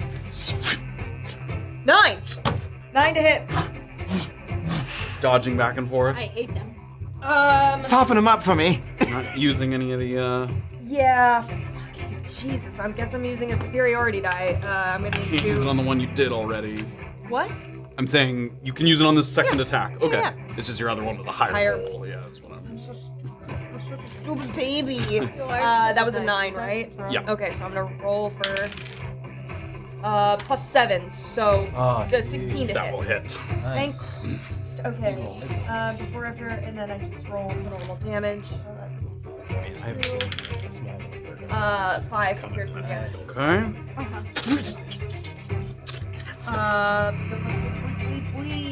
And that's it. That's my turn. I'll stay there. Okay. Okay.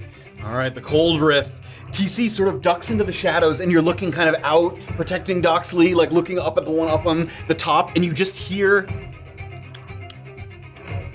And you look up behind you, and the creature has sort of crawled around to the other side. Oh here. boy. The first thing it's gonna do is I think it can. I don't think it can. As a bonus action in later turns, it can move the dagger up to 20 feet. I don't think it's gonna reach TC, but yep, it's gonna move it up to Doxley here. And it's gonna make an attack. 18 to hit. That hits. Okay.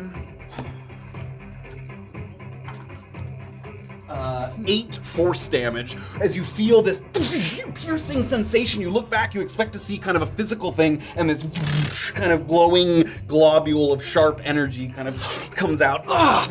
And as it pulls out, it's not like bleeding, it almost feels like a burn, like a bad burn that's coming out of your back there. Okay, that was a bonus action, and it is going to... Yeah, I can use that as a bonus action. TC, Yeah. I need you to make a wisdom saving throw. Okay. Oh shit. Come on. No. 6. You look up over your shoulder, and it reaches out, and with its little clutches just does this, and Oh my god. Oh my god. you are paralyzed.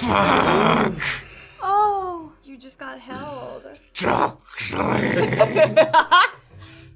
You'll just remember. Yes, you are paralyzed currently. And then it is going to I hate. sort of skitter around the backside again, where it's sort of mostly out of sight. This is No gonna blood's be looking the pretty end tasty. of my next turn, at least. Well, you're probably gonna make a save at the end of the turn. Okay. Devil rays are swirling about in the waters now. I think they can. Oh my god. I'll be so Okay, what they can do from range here, this one sort of swims out. It turns around, you see the ripples in the water, and Illien, who sort of has a sword, he's yelling orders, he's sort of, look out! And immediately, as you're sort of barking orders to the people behind you, No. there's a cone of silence all around you. Holy. What's happening? That really sucks. That sucks. Whose turn is this? This is Yeah, the that's manta not rays? nice. Is it- Yep. Yeah. What is this? Is a 20-foot radius sphere. That's Holy mean. smokes. That's not nice. Okay, well, Commander Strike is out of my the table, God. and Oh, Lingering Strike is out of the shit. table. So to move. Okay. And that's going to be its turn, and then this one, because Morna's prone, is going to be able to kind of, with disadvantage, kind of leap up and try and grab you. So it's disadvantage because it's leaping up, but then with advantage because you're prone, so it's just a straight roll. You do have 1 to your I AC. do, yeah. Yep. So does Illien. What I 15 to hit? Nope. Great. So as you hear it, and you just reflexively move out of the way of something doesn't hear jumping out of the water. You're right, you don't hear it, but you feel it in your bones. The vibrations. Okay. That is the Devil Ray's turn, which takes us to Illien. Okay. Is it a full action to get Morna on her? It would. So no, it would take movement, and you would need to successfully jump over there, which is trickier with her lying on the ground there. It's a very narrow kind of rock. I'm gonna there. go for it. Okay. Give me an athletics or acrobatics check. Okay, that's 21. And you step on the webs, but you're not worried about that at this point. You get over here. Great. I'm just gonna try to get my hands under her arms and You can feel Illien sort of picking you up. and get you up there, and then You hope that it's Illien. I can see him though, right? Because he's Yeah, on my because of the left. 10 kind Yeah. of 10-foot radius light. Yep. But I can't hear him. You cannot. No. how much that takes half my movement to help her? I'm gonna say so. That was 15 plus half your movement to help her up. Yeah. Okay, so That's all. that is my Yep, movement. That's your movement. But not an action. Not So an I could- action. Yep. I'm gonna give a nod to I'm out of here, and I'm gonna dash action Okay. and get up to Doc. 10. As you get up onto this rock, suddenly the sounds of the battlefield come around. That's 10 feet. Here's another 5, so that's 15. Where would you like to go after that? To Doxley's northwest, between the rock. West, over here? right there, yeah. Great. Yeah, you sort of climb up on the rock a little bit. Great, you get up there. All right, let's fuck it up. Fuck it up, Illien! All right, and that's my turn. All right. DC's like, It's the Kayt team. Yes. Doing over there. This one threw its daggers, I believe, so it's going to go 20, and then across those little webs there. I guess 30 feet, right? Yeah, another. So that's 30, and then it's going to dash to get down here, and then skitters across, and it's going to kind of stand in Morna's way there. Sure. That one used its action. This one is going to take its 3 little stabs at Doxley there. Okay. 9 to hit. Yes. 18 to hit. That just and hits. dirty 20. Wow. Okay. 3 piercing and 4 piercing. On the second one, I'm gonna intercept it, Okay. and it's my proficiency, so that minus 13 damage. So that's great. just that one though. Yeah, for just So that later one. 3 damage. total. 3 damage, yep. So that was a reaction, right? 5 feet of you, use reaction, reduce the damage. Yep, Yeah. great. Okay. Thank you. So the second dagger goes out, knock it kind of out of the way there. Okay, that was that one. This one on the top is still left. This one's going to. This one is going to skitter across what is kind of a thin, long web across to this pillar over here, 30 feet, and then dash. He's gonna kind of come over here, and he's gonna hover over there. Thanks. I want to move. I want to shoot things. Yeah. That's Okay. what I want. I think that's all the Kytians that are left. Can Okay, then it'll be Like if I TC. shake you Okay. or something, does it help you? So I'm You're paralyzed. paralyzed. Do I, at the end of my turn, get a chance to You try do to... indeed. Ooh. Go ahead and give me a wisdom saving throw. Come on, buddy. Come on, dude. I drank that shit that we just identified. Wisdom saving throw? Yep. Yeah. 13. 13. Let's go. Great. That was an action? Or no, that's just the end of your turn. Yes. So I no bonus. No. Yep, no, it's nothing. end Yep, of that was turn. just the end of turn. Don't lock eyes with the big one. Oh, it just paralyzed me. Morna's up. Okay, I'm gonna, in the silence and the disorienting lights, I'm gonna whack him. Go ahead. You gotta. Another Oh nat my 20. god. Roll away. We've had so many ones in So that's Wayside. is a 3, double the dice, so that's 6 plus 3.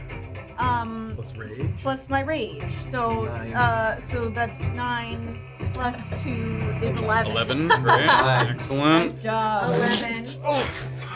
And then I'm gonna hit him with barb. Yep. Yeah. This is your offhand bonus My action. offhand. Great. That is that's a 9. That's going to miss. I'm gonna hit him with Bill then you again have as my another Bill. second Yep. attack. That is 15. That will There we hit. go. Finish him. 16 actually. So that's 6 plus 3 is 9 plus 2 is 11 again. And with a second swipe Yes. of Bill there. Sticky Then- spider goo spilling out over the wall. Yeah, I'm gonna try to traipse over the spider goo and hop up and try to get close to my companion. And then all the sounds of the battlefield coming back to you. Nice. So that was what, like 15, so you have another 15 feet of movement there. Then I'm gonna run towards as close as I can get to my buddies. So if you go in here, Doxley and Illien, once again, you feel sort of an encompassing sort of light wash over you. Can I get close to that other spider, or am I kind of blocked by my? Kind of blocked by Illien there by to Illien. get to that, yeah. Okay, then I'll just come on that side of Doxley. Great, but both of them are within range of your Great. your AC bonus. Nice. So you guys have +1 to your bonus. What about you? Your stuff. Okay, that takes us back to Doxley. Talk to Alright. you about why that is. Doxley's Doxley's holding her javelin and she feels the surge from Morna's presence and the lights and she looks to Illien. And just tries to go again for this fucking spider. Yes! Okay, 17 to hit. That will hit. Nice. Nice. Oh, jeez Louise. Max Nice. roll, baby! 8 piercing. 8 piercing. I'm back, babies! That's a total 8 piercing. Yes, Great. 8 That takes us up to 13. Excellent. Okay, and then... Again! Thanks, Cece! 18 to hit. That Yeah. And Easier. 6 piercing 6 damage. piercing. Fuck yeah. Okay, and Nice. then Hey. I'm going to move to TC. I told you it's up there. It just paralyzed me a second ago. Careful. I was trying to help you, dumb bitch. Thank you. And then I'm actually going to use my healing surge Nice. Okay. as my bonus action, Great. right? Or second win. Sorry, second win. Okay. Bonus action. Yeah. Okay. And that can be the end of my turn. Okay. That takes us to the Coldrith once again, who first is going to use his bonus action to attack the thing that last attacked his spiders, which is going to be Doxley here. All right. Did you get a good pump? 16 to hit. Nope. 16 misses. Okay. And then with its action, So It's gonna fuck off. Honestly. Awesome. Oh yeah. Am I still within Morna's lights? you are. still within Yeah. Morna's lights. Okay. Yep. It is going to. Looks like it's just gonna be a regular kind of. It's gonna sort of produce one of those sharp, sort of rock daggers of its own, and it's gonna hurl it down at TC down below there. 19. That'll hit. hit. Okay. He's done 2 damage. Damage. That's 6 piercing damage. I'll use my reaction to. You may Have indeed. it. Use your action to have it. Nice. So 3 damage. And then Give me the before you decide to do that. Give me the text on that because you may. Starting at 5th level, when an attacker that you can see hits you with an attack, you can use your reaction to have the attack's damage against.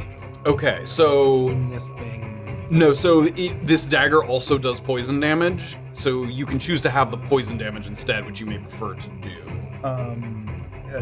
You can wait to see. Yeah, that so nicked. Yeah, so that was 6 piercing damage. Okay. So now there's poison damage. 9 poison damage. So you're gonna have that instead. Yeah, so 4 plus 6 plus 6, 10. Yeah. Foolish. So you feel it and then pull it out and there's like a little bit of liquid kind of dripping down the sharp rock there. This fucking thing hates me. And then it is going to. Oh my god. Okay, that's its turn. The Devil Ray is sort of not being able to see anything. It's going to drop the silence and Nice. maybe wait to see if anyone else sort of falls into the water there. And that's going to take us to Illien. Can I climb that rock? You can. I'm climbing up there. So 10 feet to get to the base here, and then it's just difficult terrain to climb. So. I told you we can paralyze people. Be careful up there, you. So you have 30 feet, right? Yeah. So it was 10, and then you can go up another 10, basically, because you can. It's double movement to climb. Okay. Great. You can see it up there. It's just. It is not within 5 feet of you. TC, seeing its feet. I'm gonna dash and get closer. I'm not trying not to look at it. Okay. And then I'm prepped and ready. Great. Oh. Not a good move. And it kind of. I'm meant to. We'll see. I'm not looking. Okay. Titan? I think they're dead, or is there one left? There's- There's one yeah. left there. Okay, this one's gonna One skitter left. down, Oh, you little bitch. Get away from me. and it's gonna attack TC. Oh, This one threw its daggers, so this one's gonna just use its mandibles here. Oh. So instead of 3 attacks, it just gets 1. Ooh, I like that. 13 to hit. Miss. Great. Fuck off with that shit. And that's it. TC. All right. Can I see that Illien is up there next to it? You saw him climb up there. Yep. Okay.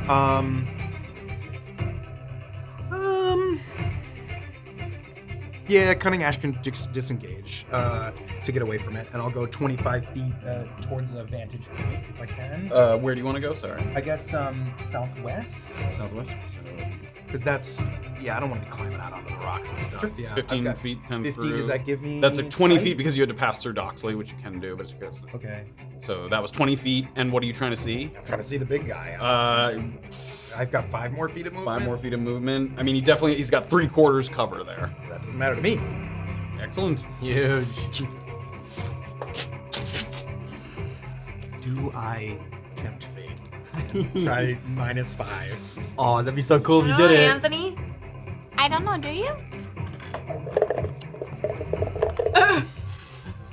Yes! Let's do it! Let's do it! Ah, It's a natural 1, baby!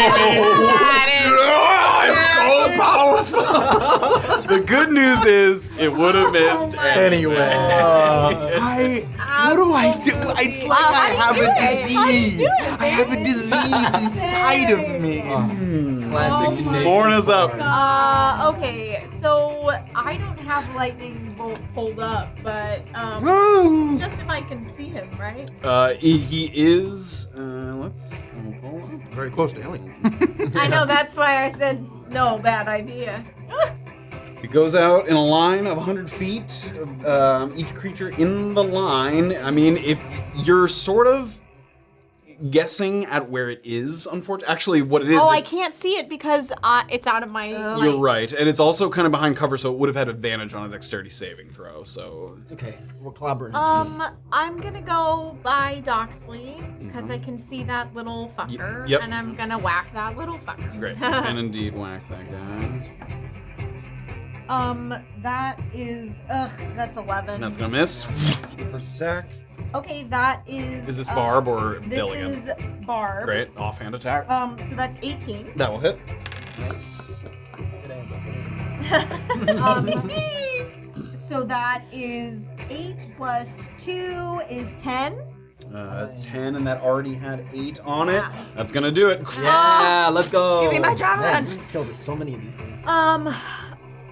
Are there more? Morna's like looking around. It's very unnerving. It feels like you're in like a bubble because you can't see anything beyond that sort of 10-foot sphere. Yeah, there's one big one. Where? Up.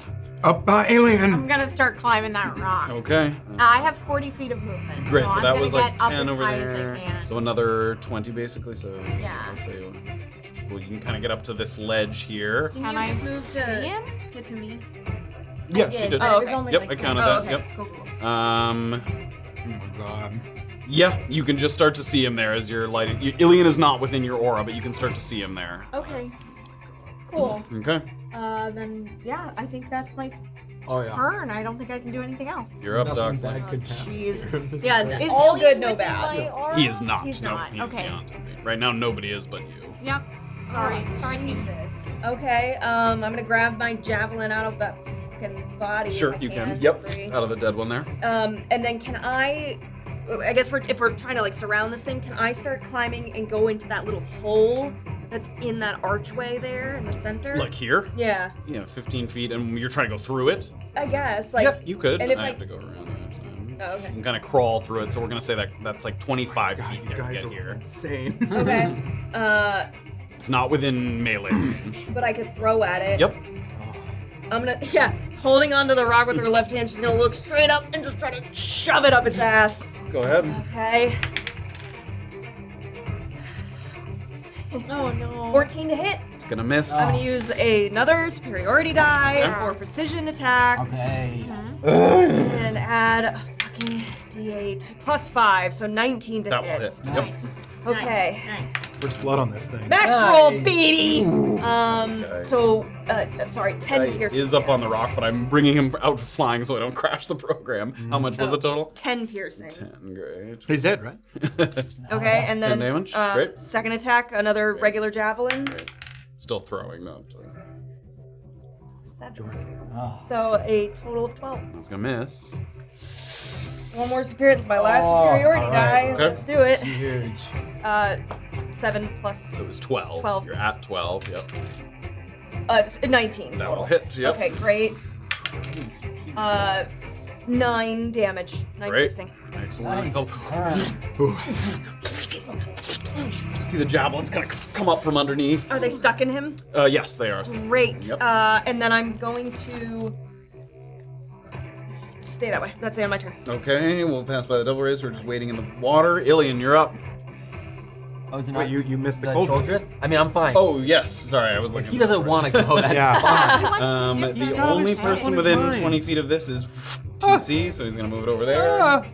Does he have to be able to see me? He does not have to be able to see you. Oh, wow. That's stupid. That is a 17 to hit. That'll hit. You feel the stinging burn of 7 force damage. Reaction, because is it a new round? Yeah. I've had my turn since Yeah. I got hit the last time. Yes. So I'll have that. It doesn't have to be a creature, right? It's just It an just is attack an you see? Yeah. Okay, great. That's fine. Then yes. When an attacker that you can see hits you, cannot see the attacker right now. even though the thing Is the attacker? I'm gonna say you can have it. Yeah, it's sort of a spiritual have it weapon. all. It's a spiritual weapon sort of entity. So Okay. I'm gonna say you can have So 7 down to 3. it. Right. Force damage. And then it is going to use its action to multi-attack up here. Right. Ooh, yeah, just not fucking paralyzed. Okay, 2 of these venom-dripping daggers in Ooh. its hand. Illien. Yeah. 12 to hit. No. And 19 to hit. Yeah. even with. Oh, you're not within. Not your at all. aura. Not within. Okay. But even with it, Yeah. Yeah.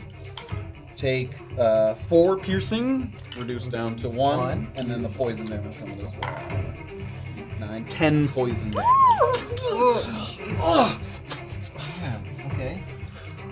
It is going to skitter further up. You can make an attack of opportunity if Yes. you would like. Yeah. I'll do it. Okay. Fuck it up. Fuck it up. Nat 1. Oh my. Okay, that Devil Ray Illien's up next. Okay, buddy boy. I'm climbing. Oh my I'm going up there. You do so. Okay. I am going to hit him. Hopefully. I'm gonna hit. Here we go. Okay, 23. That will hit. I'm gonna use Goading Strike on him. Okay. So you already die to the attack, so that's 1d8 plus 2d6. Okay. Oh my fuck. Alright, so that's Oh my god! 2 ones. Alright, so 2 and then plus 5, so 7, and then with the great sword plus 4, so 11 damage. Okay, 11 damage. It takes us up to 30. And then it has to make a wisdom save. Okay. He's not wise. 12? 8 plus proficiency, 11 plus strength, 11, 15. Yeah, it's also on that front page, I think. Your save on there. Oh, cool. Yeah, 15. Great, so it fails, so go ahead. Okay, so the target has disadvantage on all attack rolls against targets other than you until the end of its next turn. Great. Nice. And I'm going to take another attack. You may indeed. Okay. Me too. Oh. Oh. Cool. Same thing. 23. That will hit. All right. Cool. Love to see it. I'm not gonna go again. Okay, so He's I going. don't think you can double Double go. yeah, even if like I just wanted the extra damage. You could actually hit if you wanted the extra damage. No. Oh my goodness. Oh my 1 goodness. and a 6, so 7 plus 4, so 11. Okay, up to 41 damage there. All right, and then I'm gonna healing surge. Okay. Good idea. Or second wind, sorry. Same thing. Second wind. Whatever you want to do. Okay. And that will be it for me. Staring into its maw there. Jesus, man. Jesus, it's too big. Jesus, my uncle. My uncle. You can spend. This is the one where you can spend up to half, right? Am I crazy? Uh-huh. No, he was doing. Oh, you're doing the second. second Sorry, I one. thought you were healing surging. Yep. What level? 5. What is the second win? Does that just get you 1? It's 1d10 plus my Yeah, fighter fighter level. level. Yeah. Nice. Okay, that takes us to TC. All right. With it kind of engaged there in Mortal Kombat, is there a spot within 25 feet that I could conceivably hide from it? Yes. I'm gonna say Oh, the webs and everything. yes. So the problem, you can make a very difficult acrobatics check to try and find a spot that is not webbed. Like on the outskirts or in the middle here? No, like out here or something. If you try to climb up, because this whole area is kind of covered in that webbing area. Yeah. All right. Well, no. Then I'll just kind of focus on shooting at him. Although, fuck.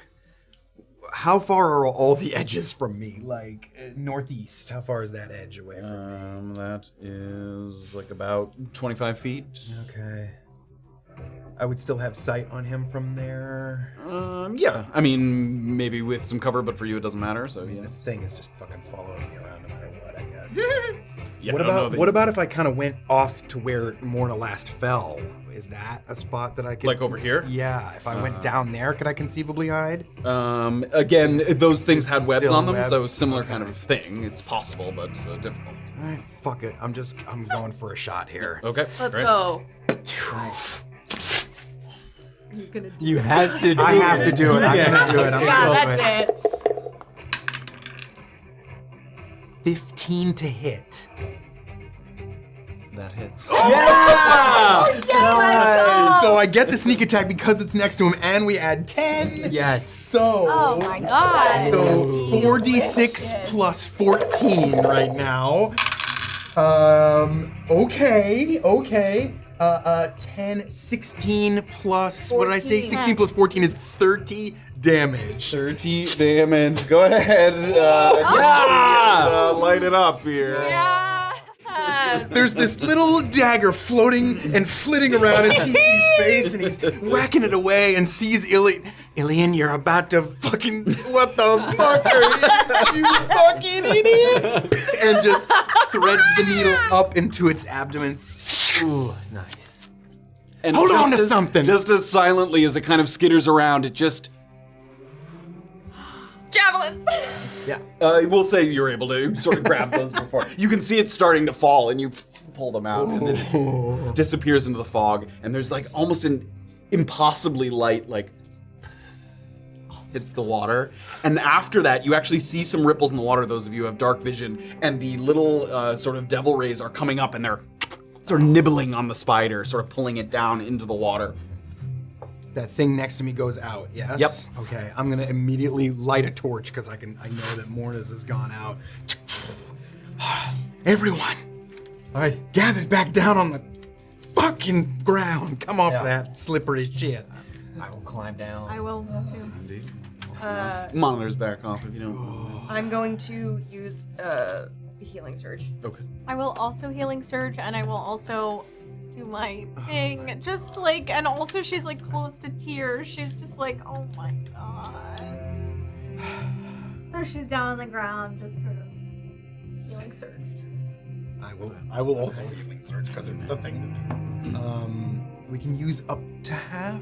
Yeah, I think that's what it is. Which, when we have 5, is rounded down to Rounded 2. down, so we can use 2, and then we add con. Surge, you can healing surge and spend up to half your hit dice round. And you can do the thing where you can do one at a time. Yeah, and you can see. do one at a time. Okay.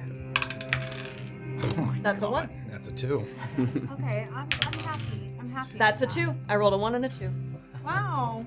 But you get to add your con to them. Yeah, sure. That's my roll.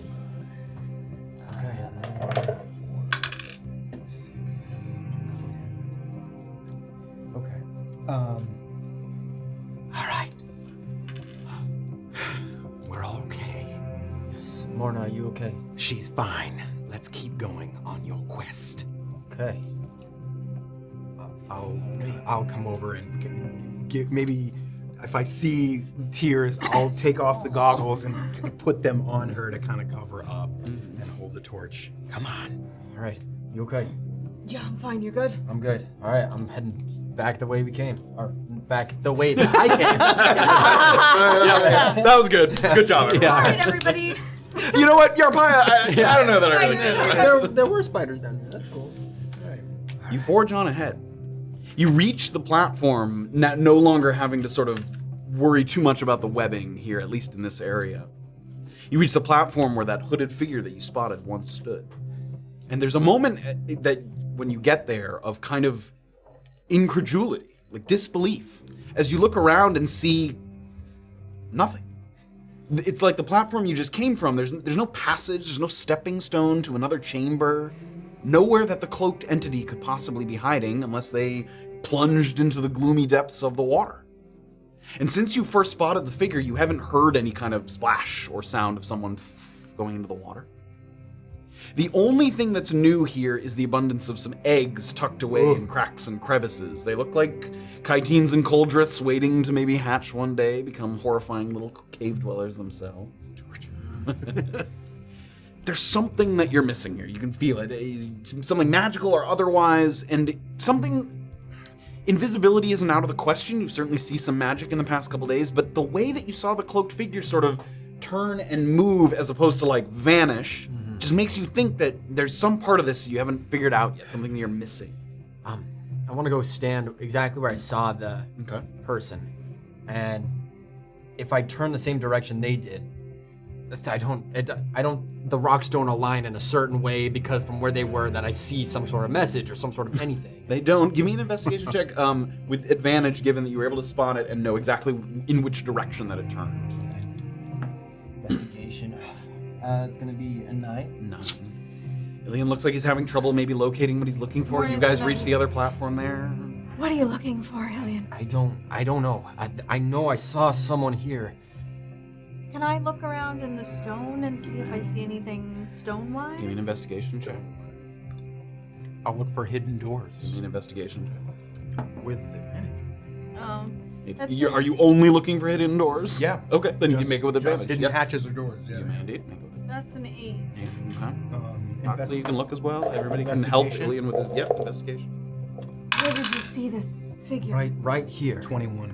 No hidden Okay, passages, no hidden I'm doors. gonna do magical sight again and see Okay. if I can. There are no trapdoors or anything like that. Nothing. Start looking up.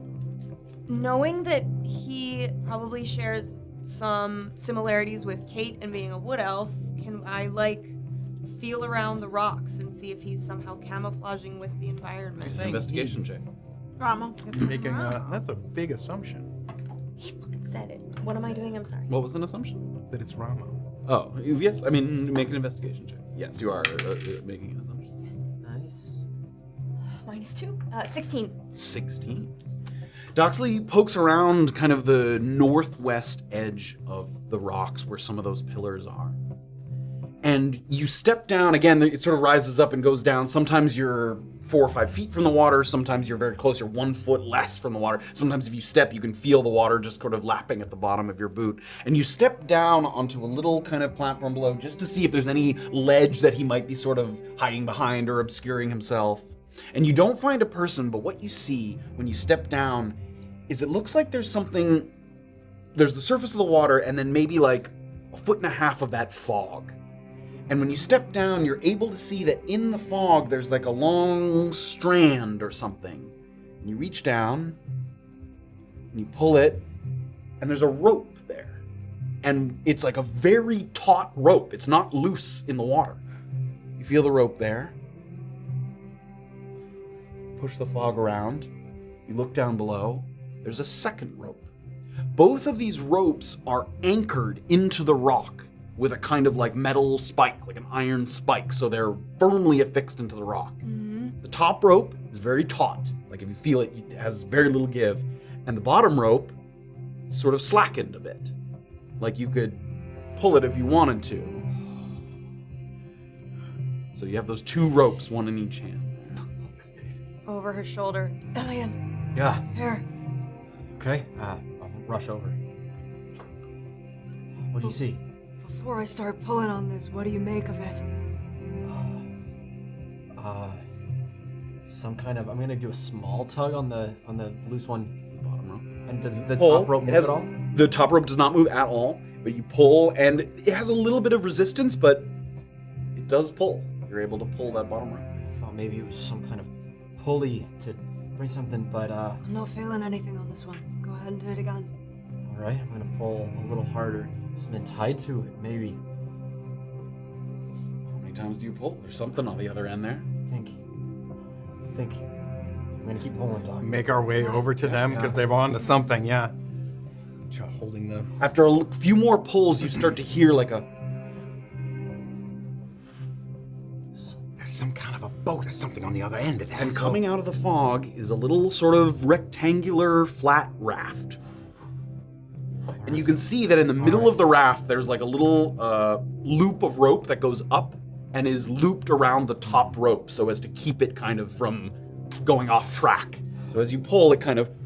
All right, I think the top rope is meant for us to hold on to get back across wherever this came from. It looks like a... Does it look like a one-at-a-time person raft? Looks like 2 people could get on it. Should we have dockside people split up? I think so. I'm not leaving you. Are you serious? We can't have The 2 useless humans some together. emergency Got the happens. goggles. What if Morna falls and the torch goes out again? Fine, the 2 of you go ahead quickly and we'll be behind you. Go. Come on. Let's go. Be safe. Finally, the raft kind of We'll be fine. knocks against the rock. All right.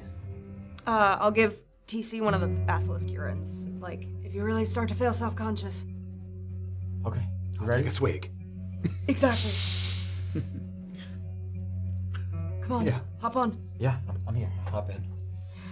There's no sides to this. It's just like 4 or 5 little sort of, not logs because they're not that big, but slats that sort of bound together. You sort of step on and it tips back and forth a little bit.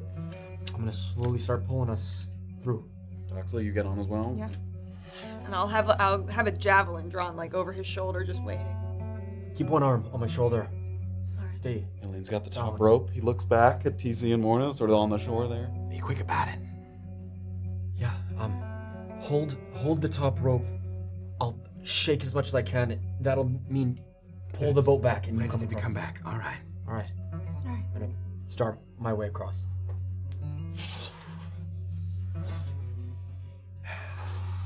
Pull one at a time. You pull the raft along and it's like working the same muscles but in reverse as you did when you were descending the well. You feel your biceps and forearms burning as you drag the raft through the water. The blunt ends of this raft offer nothing in the way of hydrodynamics, so the whole time you feel like you're fighting the water with each pull. Ugh. When the stone platform disappears behind you and TC and Morna like sort of fade into the fog, You look back. The feeling of isolation here is overwhelming. All of a sudden, you're nothing but just suspended in the mist all around you. It's like clinging to a piece of driftwood in the middle of the ocean on this sort of never-ending night. And you continue to pull. I'll never forgive myself if something happens to those two for coming down with me. Illien, we're here for this. They agreed to it. Finish the job. A couple more minutes go by. Your anxiety grows. Sometimes you look off to the sides and you see little ripples in the water. You know what's down there. You've seen some things. Finally, up ahead, you see a darkness approaching, like an oncoming storm, but it's very still and very solid. And you realize that you're headed towards some kind of wall or side to this chamber, this cavern. You're heading towards a cavern wall. You're expecting to find the other end of the taut rope maybe anchored to this wall, like you're meant to get to this wall, and then there might be some kind of platform upon which that you can disembark, similar to the one that you sort of gone off onto. But as you get closer, you see that the wall is very sheer, it's very steep, and there's no flat surface to step upon. Instead, at the base of the wall, there is an opening, a tunnel. Ugh. Natural or man-made, it's very hard to tell, and one would hope that the illusion of distance is tricking your eyes into thinking it's smaller than it is. But the tunnel is, in fact, extremely narrow. So much so that to continue along the line, you would have to lie flat on the raft and continue to pull the rope. And like the rope is anchored to the ceiling here, so you're able to kind of pull yourself through this wall. Just like, I'll just Get a feeling that there's no going back after this. You ready? Ready. Okay. Get down. Now sort of, you're lying on your back and you're almost pulling it like you'd be pulling something down, but it's over your head. So you disappear over the overhang, and even with your dark vision now, there's nothing to see. It's just sort of rock dome all around you, almost like lying in a casket here in this sort of underground mist. Further into the tunnel you go. At times, your breath basically kind of bouncing back into your face. Sometimes the ceiling dips down so low that it sort of is right there that you can feel your own breath. Mercifully, finally, you feel a change in the air. And there's a shift in the sound of the water, the splashing against the rocky walls, and it opens up into another cavern. And it does, in fact, look like there's a little shore, a little space that you could step out onto. Larger than any of the platforms directly below the well, those ones that you were just on before. And confined enough that you can see the walls on three sides, which is a small but important comfort in this moment. I need everybody to, hold on one second, I'm going to show you what we're looking at here. We are just shivering in the dark and the cold. Go ahead and turn your monitors on, and you turn up the brightness on this here. So how you doing? That was neat what you did. I don't want to talk about it. Okay. Oops, it still has TC's battle. Oh, sorry, that's my bad. I should have done that. I'll fix it. So you came through the tunnel here and pulled up to this little flat platform, and finally you can see where that sort of nail was anchored into the ground there. Across the room, kind of to the west, you can see there's more of that kind of endless foggy water in this direction that you can't even see necessarily how big the room is. But in the northwest corner, there looks to be a large passageway. All right. And in that corner with the passageway, there looks to be what appears to be a man-made source of light, some kind of flickering orange color that you'd associate with torches or a lantern. Unfortunately, it also lies beyond another sort of webbing nest of some kind. Okay. Webs all around, but a little different in the texture and quality than the ones that you saw before. That's what you're seeing here. All right. So you and Doxley can grab you guys. God, what the hell is this? I don't know. Stay quiet and slow, and we'll head toward that light. I'm gonna give a tug on the rope. Thank you, Jesus. As much as I can. Just hopefully it makes it back to Give me. me an athletics check. It's a long series of ropes there. Can I help him? Okay. You can. Yeah, you can help him. Give advantage. Advantage? Yep. Okay. Okay. Every little bit. Yep. 19. 19. You give as hard a tug as you can without kind of ripping the thing free. Not that you're going to. It's pretty anchored in there. And TC on the other end. You're not sure. It's subtle, but it's something. That was a long f***ing time. Do we just Yeah, it leave was a the couple raft minutes. with them, or do we actually follow? Oh gods, we can't leave them by themselves. But if we start to take the raft away, that'll strand them there until Let us. Morna's gonna start quickly try to really, Yeah. quickly pull it. Great. So see let's the have you raft, watch right? the raft start to Yeah, we'll disappear put back the- to the tunnel. put it down on the ground so we still have the torch, but the two of us are Yeah. pulling as hard as we can. They got the message. Watch the webs. These look different. Does the land look much more traversable? Yeah, it's very flat. This is much more sort of forgiving terrain here.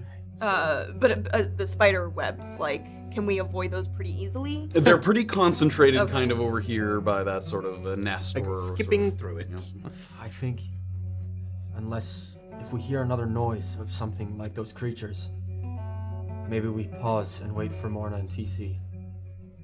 But if not, I'm okay to continue toward that light. All right. Okay, slowly. I start walking. Give me stealth checks, both of you. Disadvantage! Disadvantage Let's team. go, Just take your buddy. armor off.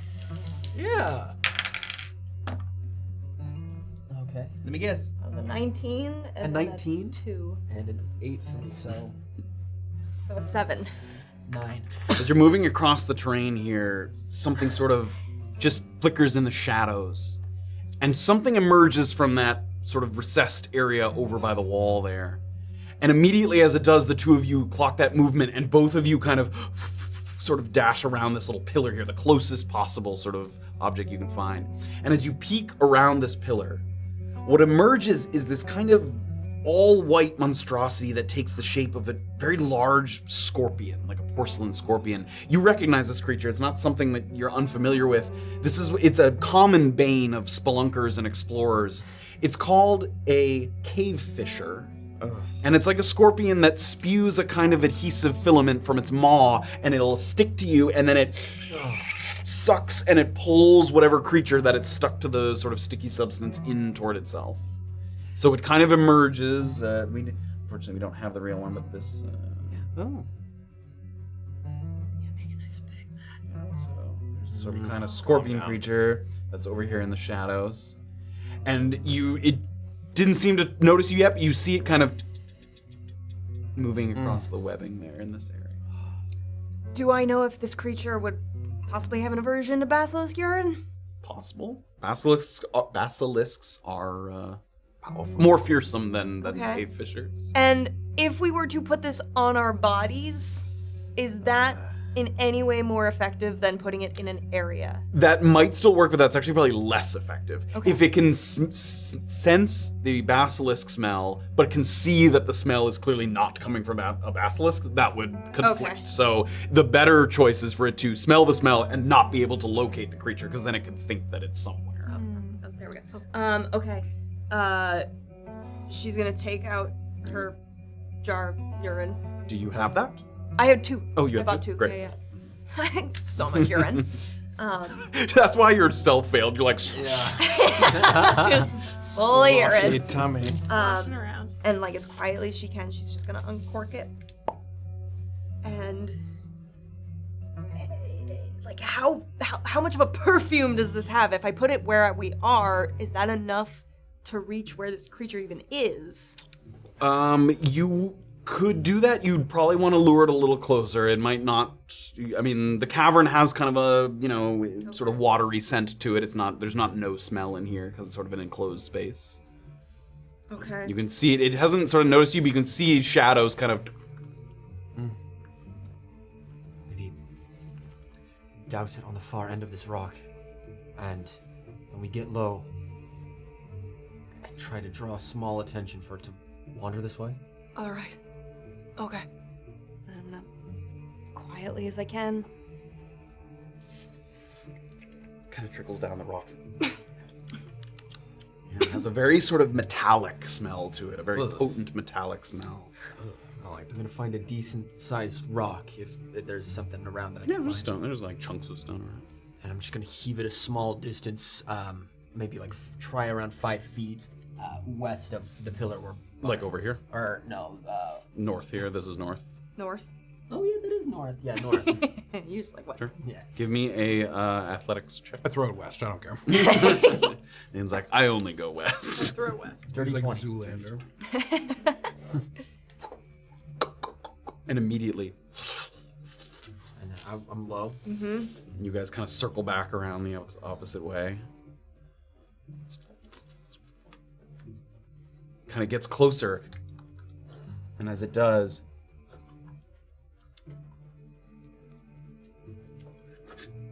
you can see it kind of recoiling, kind of moving closer and then moving back.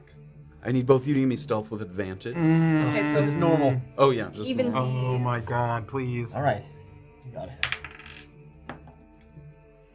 16. 16. We lived! Okay, that was awesome. Hooray! Okay. Oh, thank Christ. As you guys crouch down, you listen as best you can, and you hear it get close, and then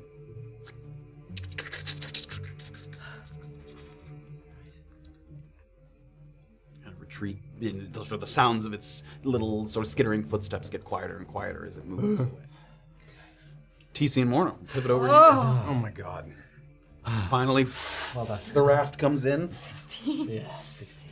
I'm gonna give him the torch, and I'm gonna, haul away. Maladios. I'm looking off into the distance, trying to see. Guide us. Keep pulling. Pulling, the same sensation, that feeling adrift, nothing around you as soon as the platform disappears. Morna looks down, and with the light of the torch, you're able to see some of the swirling kind of, and sometimes. Oh, stop it. Continue to pull. That black wall comes towards you. You have that same sensation of not knowing exactly what you're headed toward, and then finally, the light gets kind of close enough to see a very small opening in the base of the wall. Lean back, dear. Why are we doing this again? Fucking good question. During this time, would you guys like to have sort of made your way further toward the corner, or are you waiting for TC and Morna? No, we We should move forward. Okay, I don't need any convincing. Wow. All right. With the distraction of the Basilisk Urn, you guys are able to get all the way over here. You sort of scoot along this little raised ridge, and there's a little sort of dip into the water, but then you can see kind of, you're getting a better look at that sort of man-made, there's some kind of torch or lantern sitting at the base of that little tunnel over there. As you guys are about sort of deciding what your next move might be, you start to hear.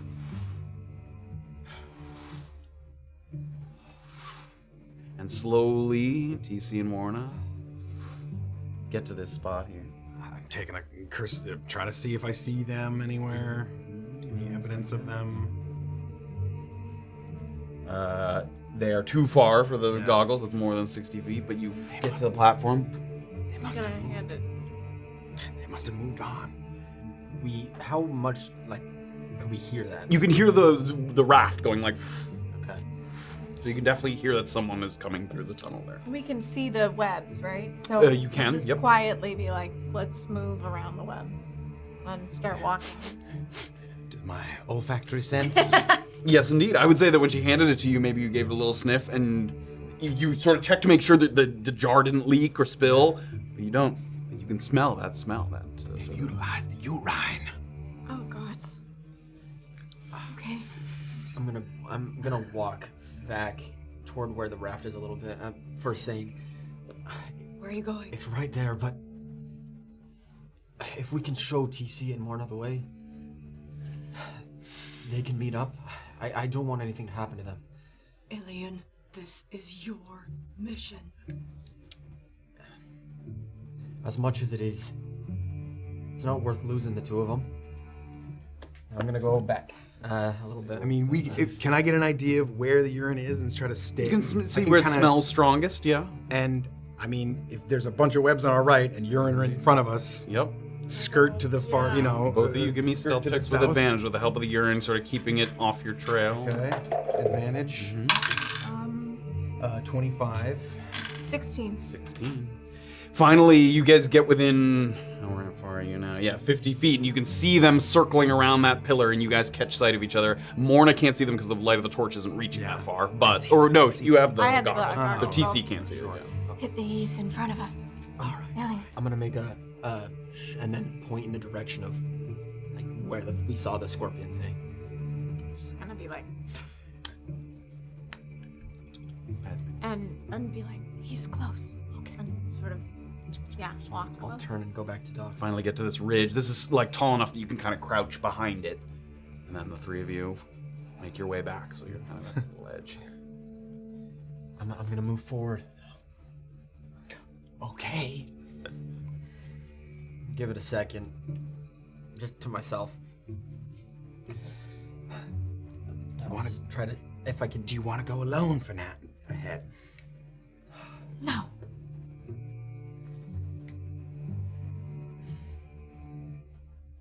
How much can they see me if I do go on alone? Like, we can see the entrance of that. It looks like it, goes in and then it curves a little bit, so they would lose sight of you as you continue to enter through the tunnel there.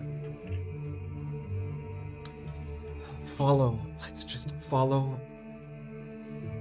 Give me a 20-foot buffer in case Ramo, if it is Ramo, In case he wants to kill you. in case he wants to kill you.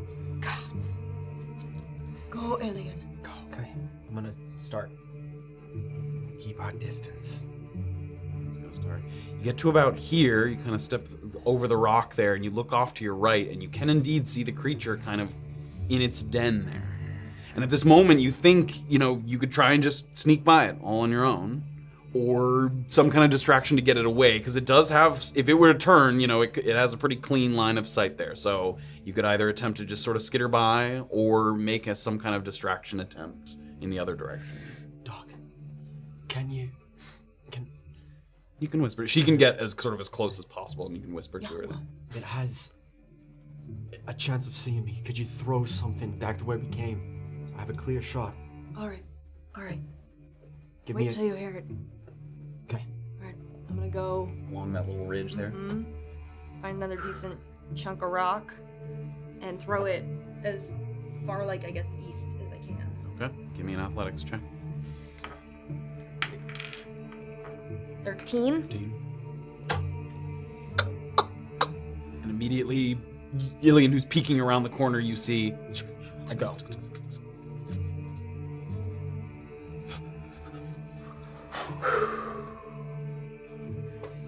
It skitters over in this direction. It's probably enough time for another person to move across. Okay. Who takes that opportunity? Doxley went over here to throw the rock. You can see the best. Yeah, I'll skitter. You were able to do so without being sort of spotted. After that, it sort of notes the distraction, and then it seems like it's kind of headed back toward its nest. So TC and Doxley here as it's heading back. Shall we pursue? Right there. You can see, now you can see clearly there is a lantern, like a metal lantern, that has been set down on the ground with a flickering sort of flame inside it. I see Morna approaching behind. Yep, she's like 10 feet behind you, sort of quietly crouching along the rock there. Wait here. I'm gonna go make sure Doc and TC, if there's anything you can do for him. And I'm gonna go.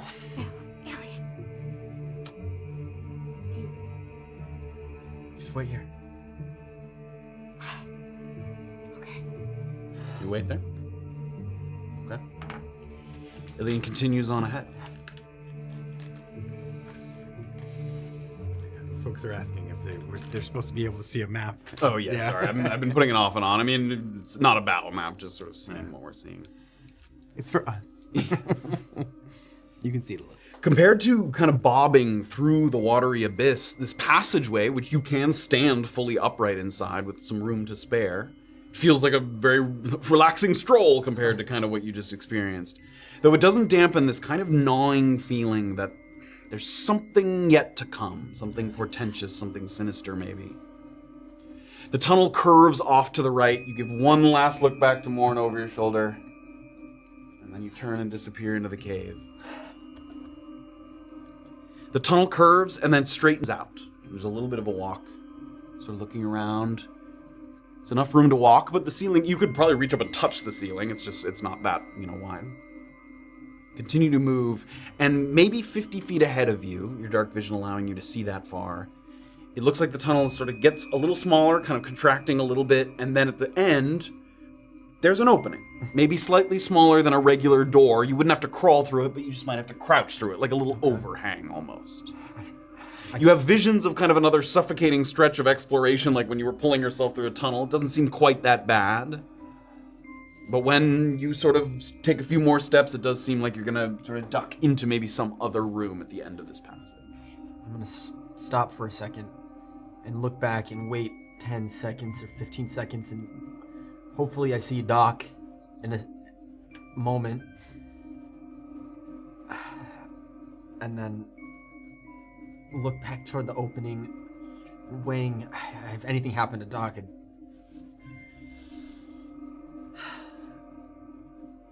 They'll let me know. I'll hear something. Okay, and I'm gonna go through.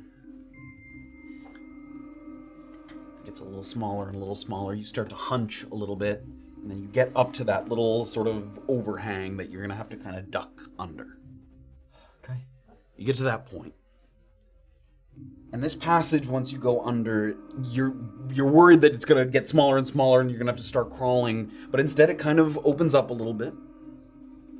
And when it opens, it opens. And it takes everything inside you to not let out like an audible gasp. Because despite knowing that you're still underground, you could blink and believe that you were navigating the greatest mountain valleys on a cloudy day. These enormous, wide channels of water. Do you guys still have your monitors on? Yeah. I'll go to it on stream. Yeah. Let me bring up the light here. Make sure we're come out into. Yeah, this is where you're coming out into, and you look out and you see this. Oh my God! These watery sort of passageways and tunnels with a roof overhead. It's all enclosed. You are not outdoors, but like an ocean underground, the water lapping against the rock. You suddenly feel so small, so diminutive, like an ant emerging from its hill and into the kind of world at large. It is absolutely breathtaking, breath-stealing even. And all of this, as you look up, you think about how this lies below Brunkhollow, with nobody's knowledge of its existence. You sort of look at this, you're coming in through here. Oops, I moved through the rock there. And you step kind of over to the edge of the rock just so you can get a look at this. Yeah. Just this endless expanse of waterway off to your right, off to your left. What the fuck? And for a moment you sort of stand there just in awe. You take it in.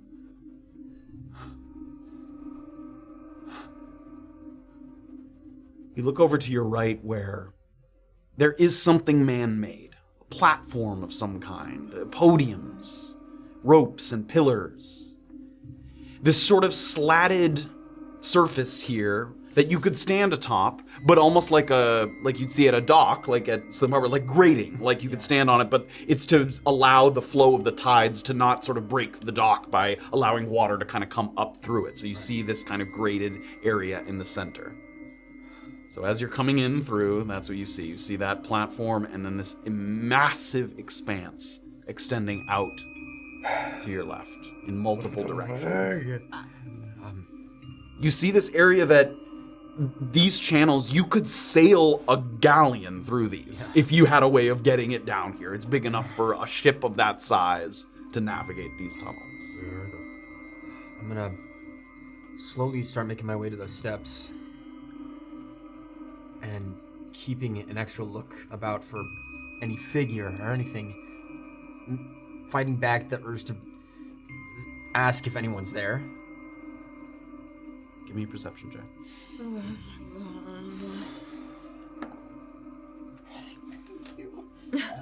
Dirty 20. Dirty 20. You look for signs of any figures. You don't see any. Okay. But what you do see in the center of this sort of graded platform here, it looks like there's a scrap of paper that's been nailed to the center of this platform. Come on. To the ground, there, right in the center. A little scrap of parchment. I rushed immediately to it.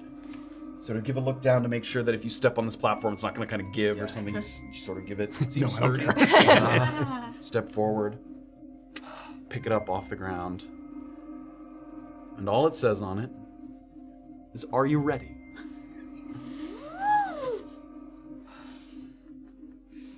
More than you know.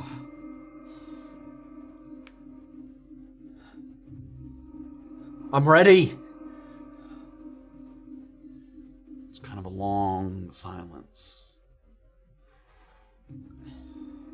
These still waters that are out beyond, they lap against the rock a little more.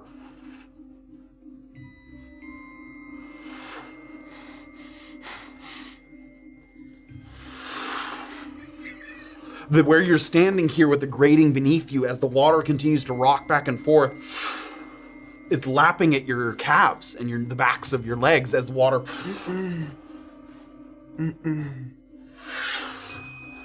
Each time, a little bit of that spray. It's not sort of unpleasant. It kind of feels like being on the docks in Slim Harbor, like when the waves would roll in and you'd feel that ocean spray on your face and on any bit of exposed skin. I just want to say that I didn't want to wait for these two. I didn't want to follow back closely behind him, but I did not want to leave him all by himself while waiting for those guys. Sure, I will say that you kind of get to the edge of that smaller area. Do you duck underneath it? Yeah. Morna ducks underneath, and I'm going to say you see in front of you, 60, 70 feet off. It's actually, there's a little bit of light in this room. It's kind of, there's like a dim light that you're not sure what the source of it is. It's hard to see, but you're seeing shadows. So what you see is like basically Illien's outline, like a black outline of Illien standing in the center of like a larger room in front of you. And he's holding kind of a piece of paper, and you see water coming up from underneath his feet.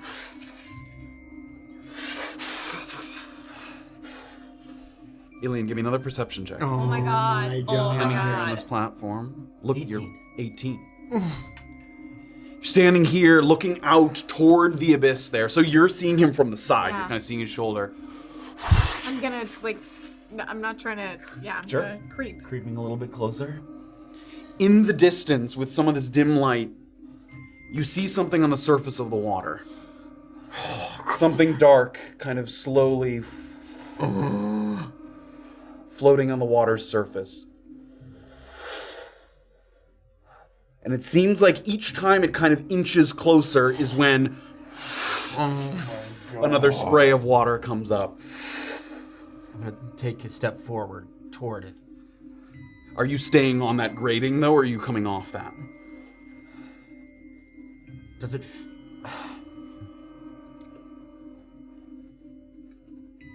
I'm gonna take a step forward and wait. Right. But stay on the grating. This little one up so you can see that. Take a step forward, staying on the grating there. This figure comes a little closer. You start to get a sort of vision of its shape. It's almost like this big dome that's moving closer. And at a distance, it, looked so small, and it just gets bigger and bigger and bigger. And then it seems to stop. It doesn't get any bigger. It sort of hovers, and it's kind of just beyond this sort of series of rocks that you can see out there in the distance. Let me just make sure that that's positioned there. That we can see out there. So you're looking between those two sort of stone pillars out in the distance. It's stops, and the water has stopped. It's kind of stopped splashing up against you. And it starts to move. It starts to move away from you this time.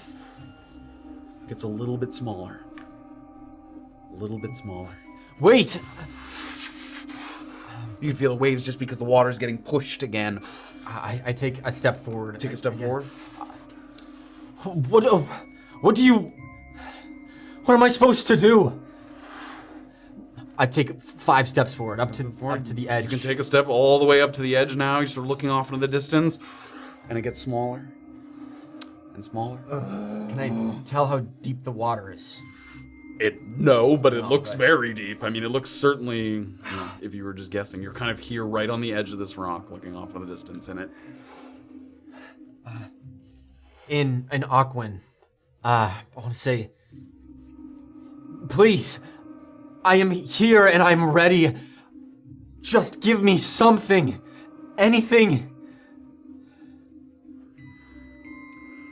Smaller. Smaller. Yarpaya! Smaller. And that's where we're going to end tonight. Oh my god, no! This is ridiculous. You're a ridiculous man. What is happening? Something traversing through the tunnels of this subterranean kind of waterway here, moving in and out. We're ending here? And Illien stays stranded on the edge here. As he sort of walked forward, Morna kind of craned her neck just to get a view. So Illien, who's sort of, again, I'll give you sort of a sense of scale. Let me bring up the larger one here. Illien had gone kind of up to the edge here. I said Yarpaya, the end. And Morna's, you're watching. No, he started with please. You're watching kind of from a distance here, just having come through this little tunnel. So you watched him walk forward off the platform and then off to the edge. And then you heard him kind of shout into the tunnels out there. I'm ready. Matt, I'm ready. Guess you're not ready. It's failed. That's where we're going to end tonight's stream. What in the heck? Elemental doesn't think you're ready yet. He didn't write the note. Something else wants to know if I'm ready, maybe. Imagine a big turtle reading a little note. I think it's the Leviathan, not the turtle. I think it's the turtle. You don't think it's the big ass whale? No, I think it's the turtle. If I didn't have this armor on, I would have known. I think the Leviathan's somewhere else on the fucking planet. They're all Leviathans, right? No, Leviathan is the name of the whale. They're all elementals. They're all elementals of and older. Gargantuan? Yes, the gargantuan element. Yeah, it's the Zaratan, the Leviathan, and the Phoenix. I think this dome is the Zaratan. I think it's the turtle. And that's where we're gonna end tonight. No. Damn it, Matt. No. Wow. I can't wait till next week. Oh my god. We have to wait a week. I can't. Thank you for pushing a little bit later. The comment always, runs a little. We had to make sure that we. Is it pushing later? I felt like we were barely playing. It's 11:11. Yeah, we really ran the clock there. Late. Thank you all so much for joining us for this deep dive into the well beneath the gnomes, seeing something beneath Brunkhollow that you might be one of a tiny handful of people that seem to know about it here. I mean, What are we doing? There's got to be like dozens, if not hundreds, of entrances like elsewhere in this huge place, right? It has to be. Guys, I just moved here for work. I know. I just wanted a job.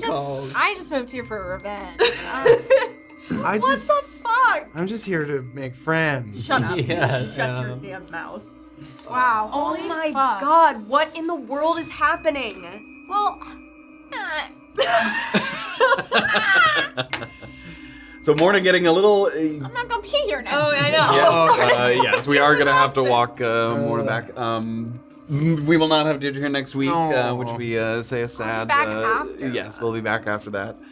The group will have to walk she's so shocked that she's not going to talk at all on the way back here. It's true. She's had a rough day. Part of Morna will be played by Erica. 2 owlbears in a trench coat. Owlbears in a trench coat.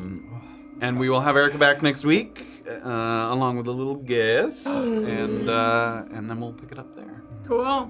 Join us in the Discord to talk about this episode, discord.gg/tabletopnotch, and also generate 1 billion goblins for yourself because Yes, Oh, for yeah. Goblin Jennifer, Oh my please do. God. Adorable. So awesome. Wow. We love you all so much. Thank you all so much for the incredible support tonight. So many. Oh yes, people to thank. I have no focus other than Brain what. is shut off. from Yeah, me. exactly. I'm I'm just a little processing. melty as well. Okay, hold on 1 second. What should you have said? I don't know. I don't. You should have started like cutting your hand. Into the water. Texas Beer Junkie resubscribed. Bankrupt Tub resubscribed. Really? TC's Big Ol' Booty Cheeks resubscribed. This is big old booty cheese. Paul Jack 122 bits, and then another 1 bit, and then another 20 bits. What kind of name is Rari? Resubscribed. Corgal Ironclad to subscribe with Prime. You can do that for free if you have Amazon Prime. Hell Jack is 1 bit, another 1 bit. Crow Valentine resubscribed. Master Dark resubscribed, and then Jay Brownie did 500 bits. Thank you all so much. The support tonight was phenomenal. We Yes, really, thank really you. appreciate it. We will see you all next week as we extract ourselves from the well and figure out what's been going on topside with Kayt and her mom. We'll see you all next week. Here we go. See you next week.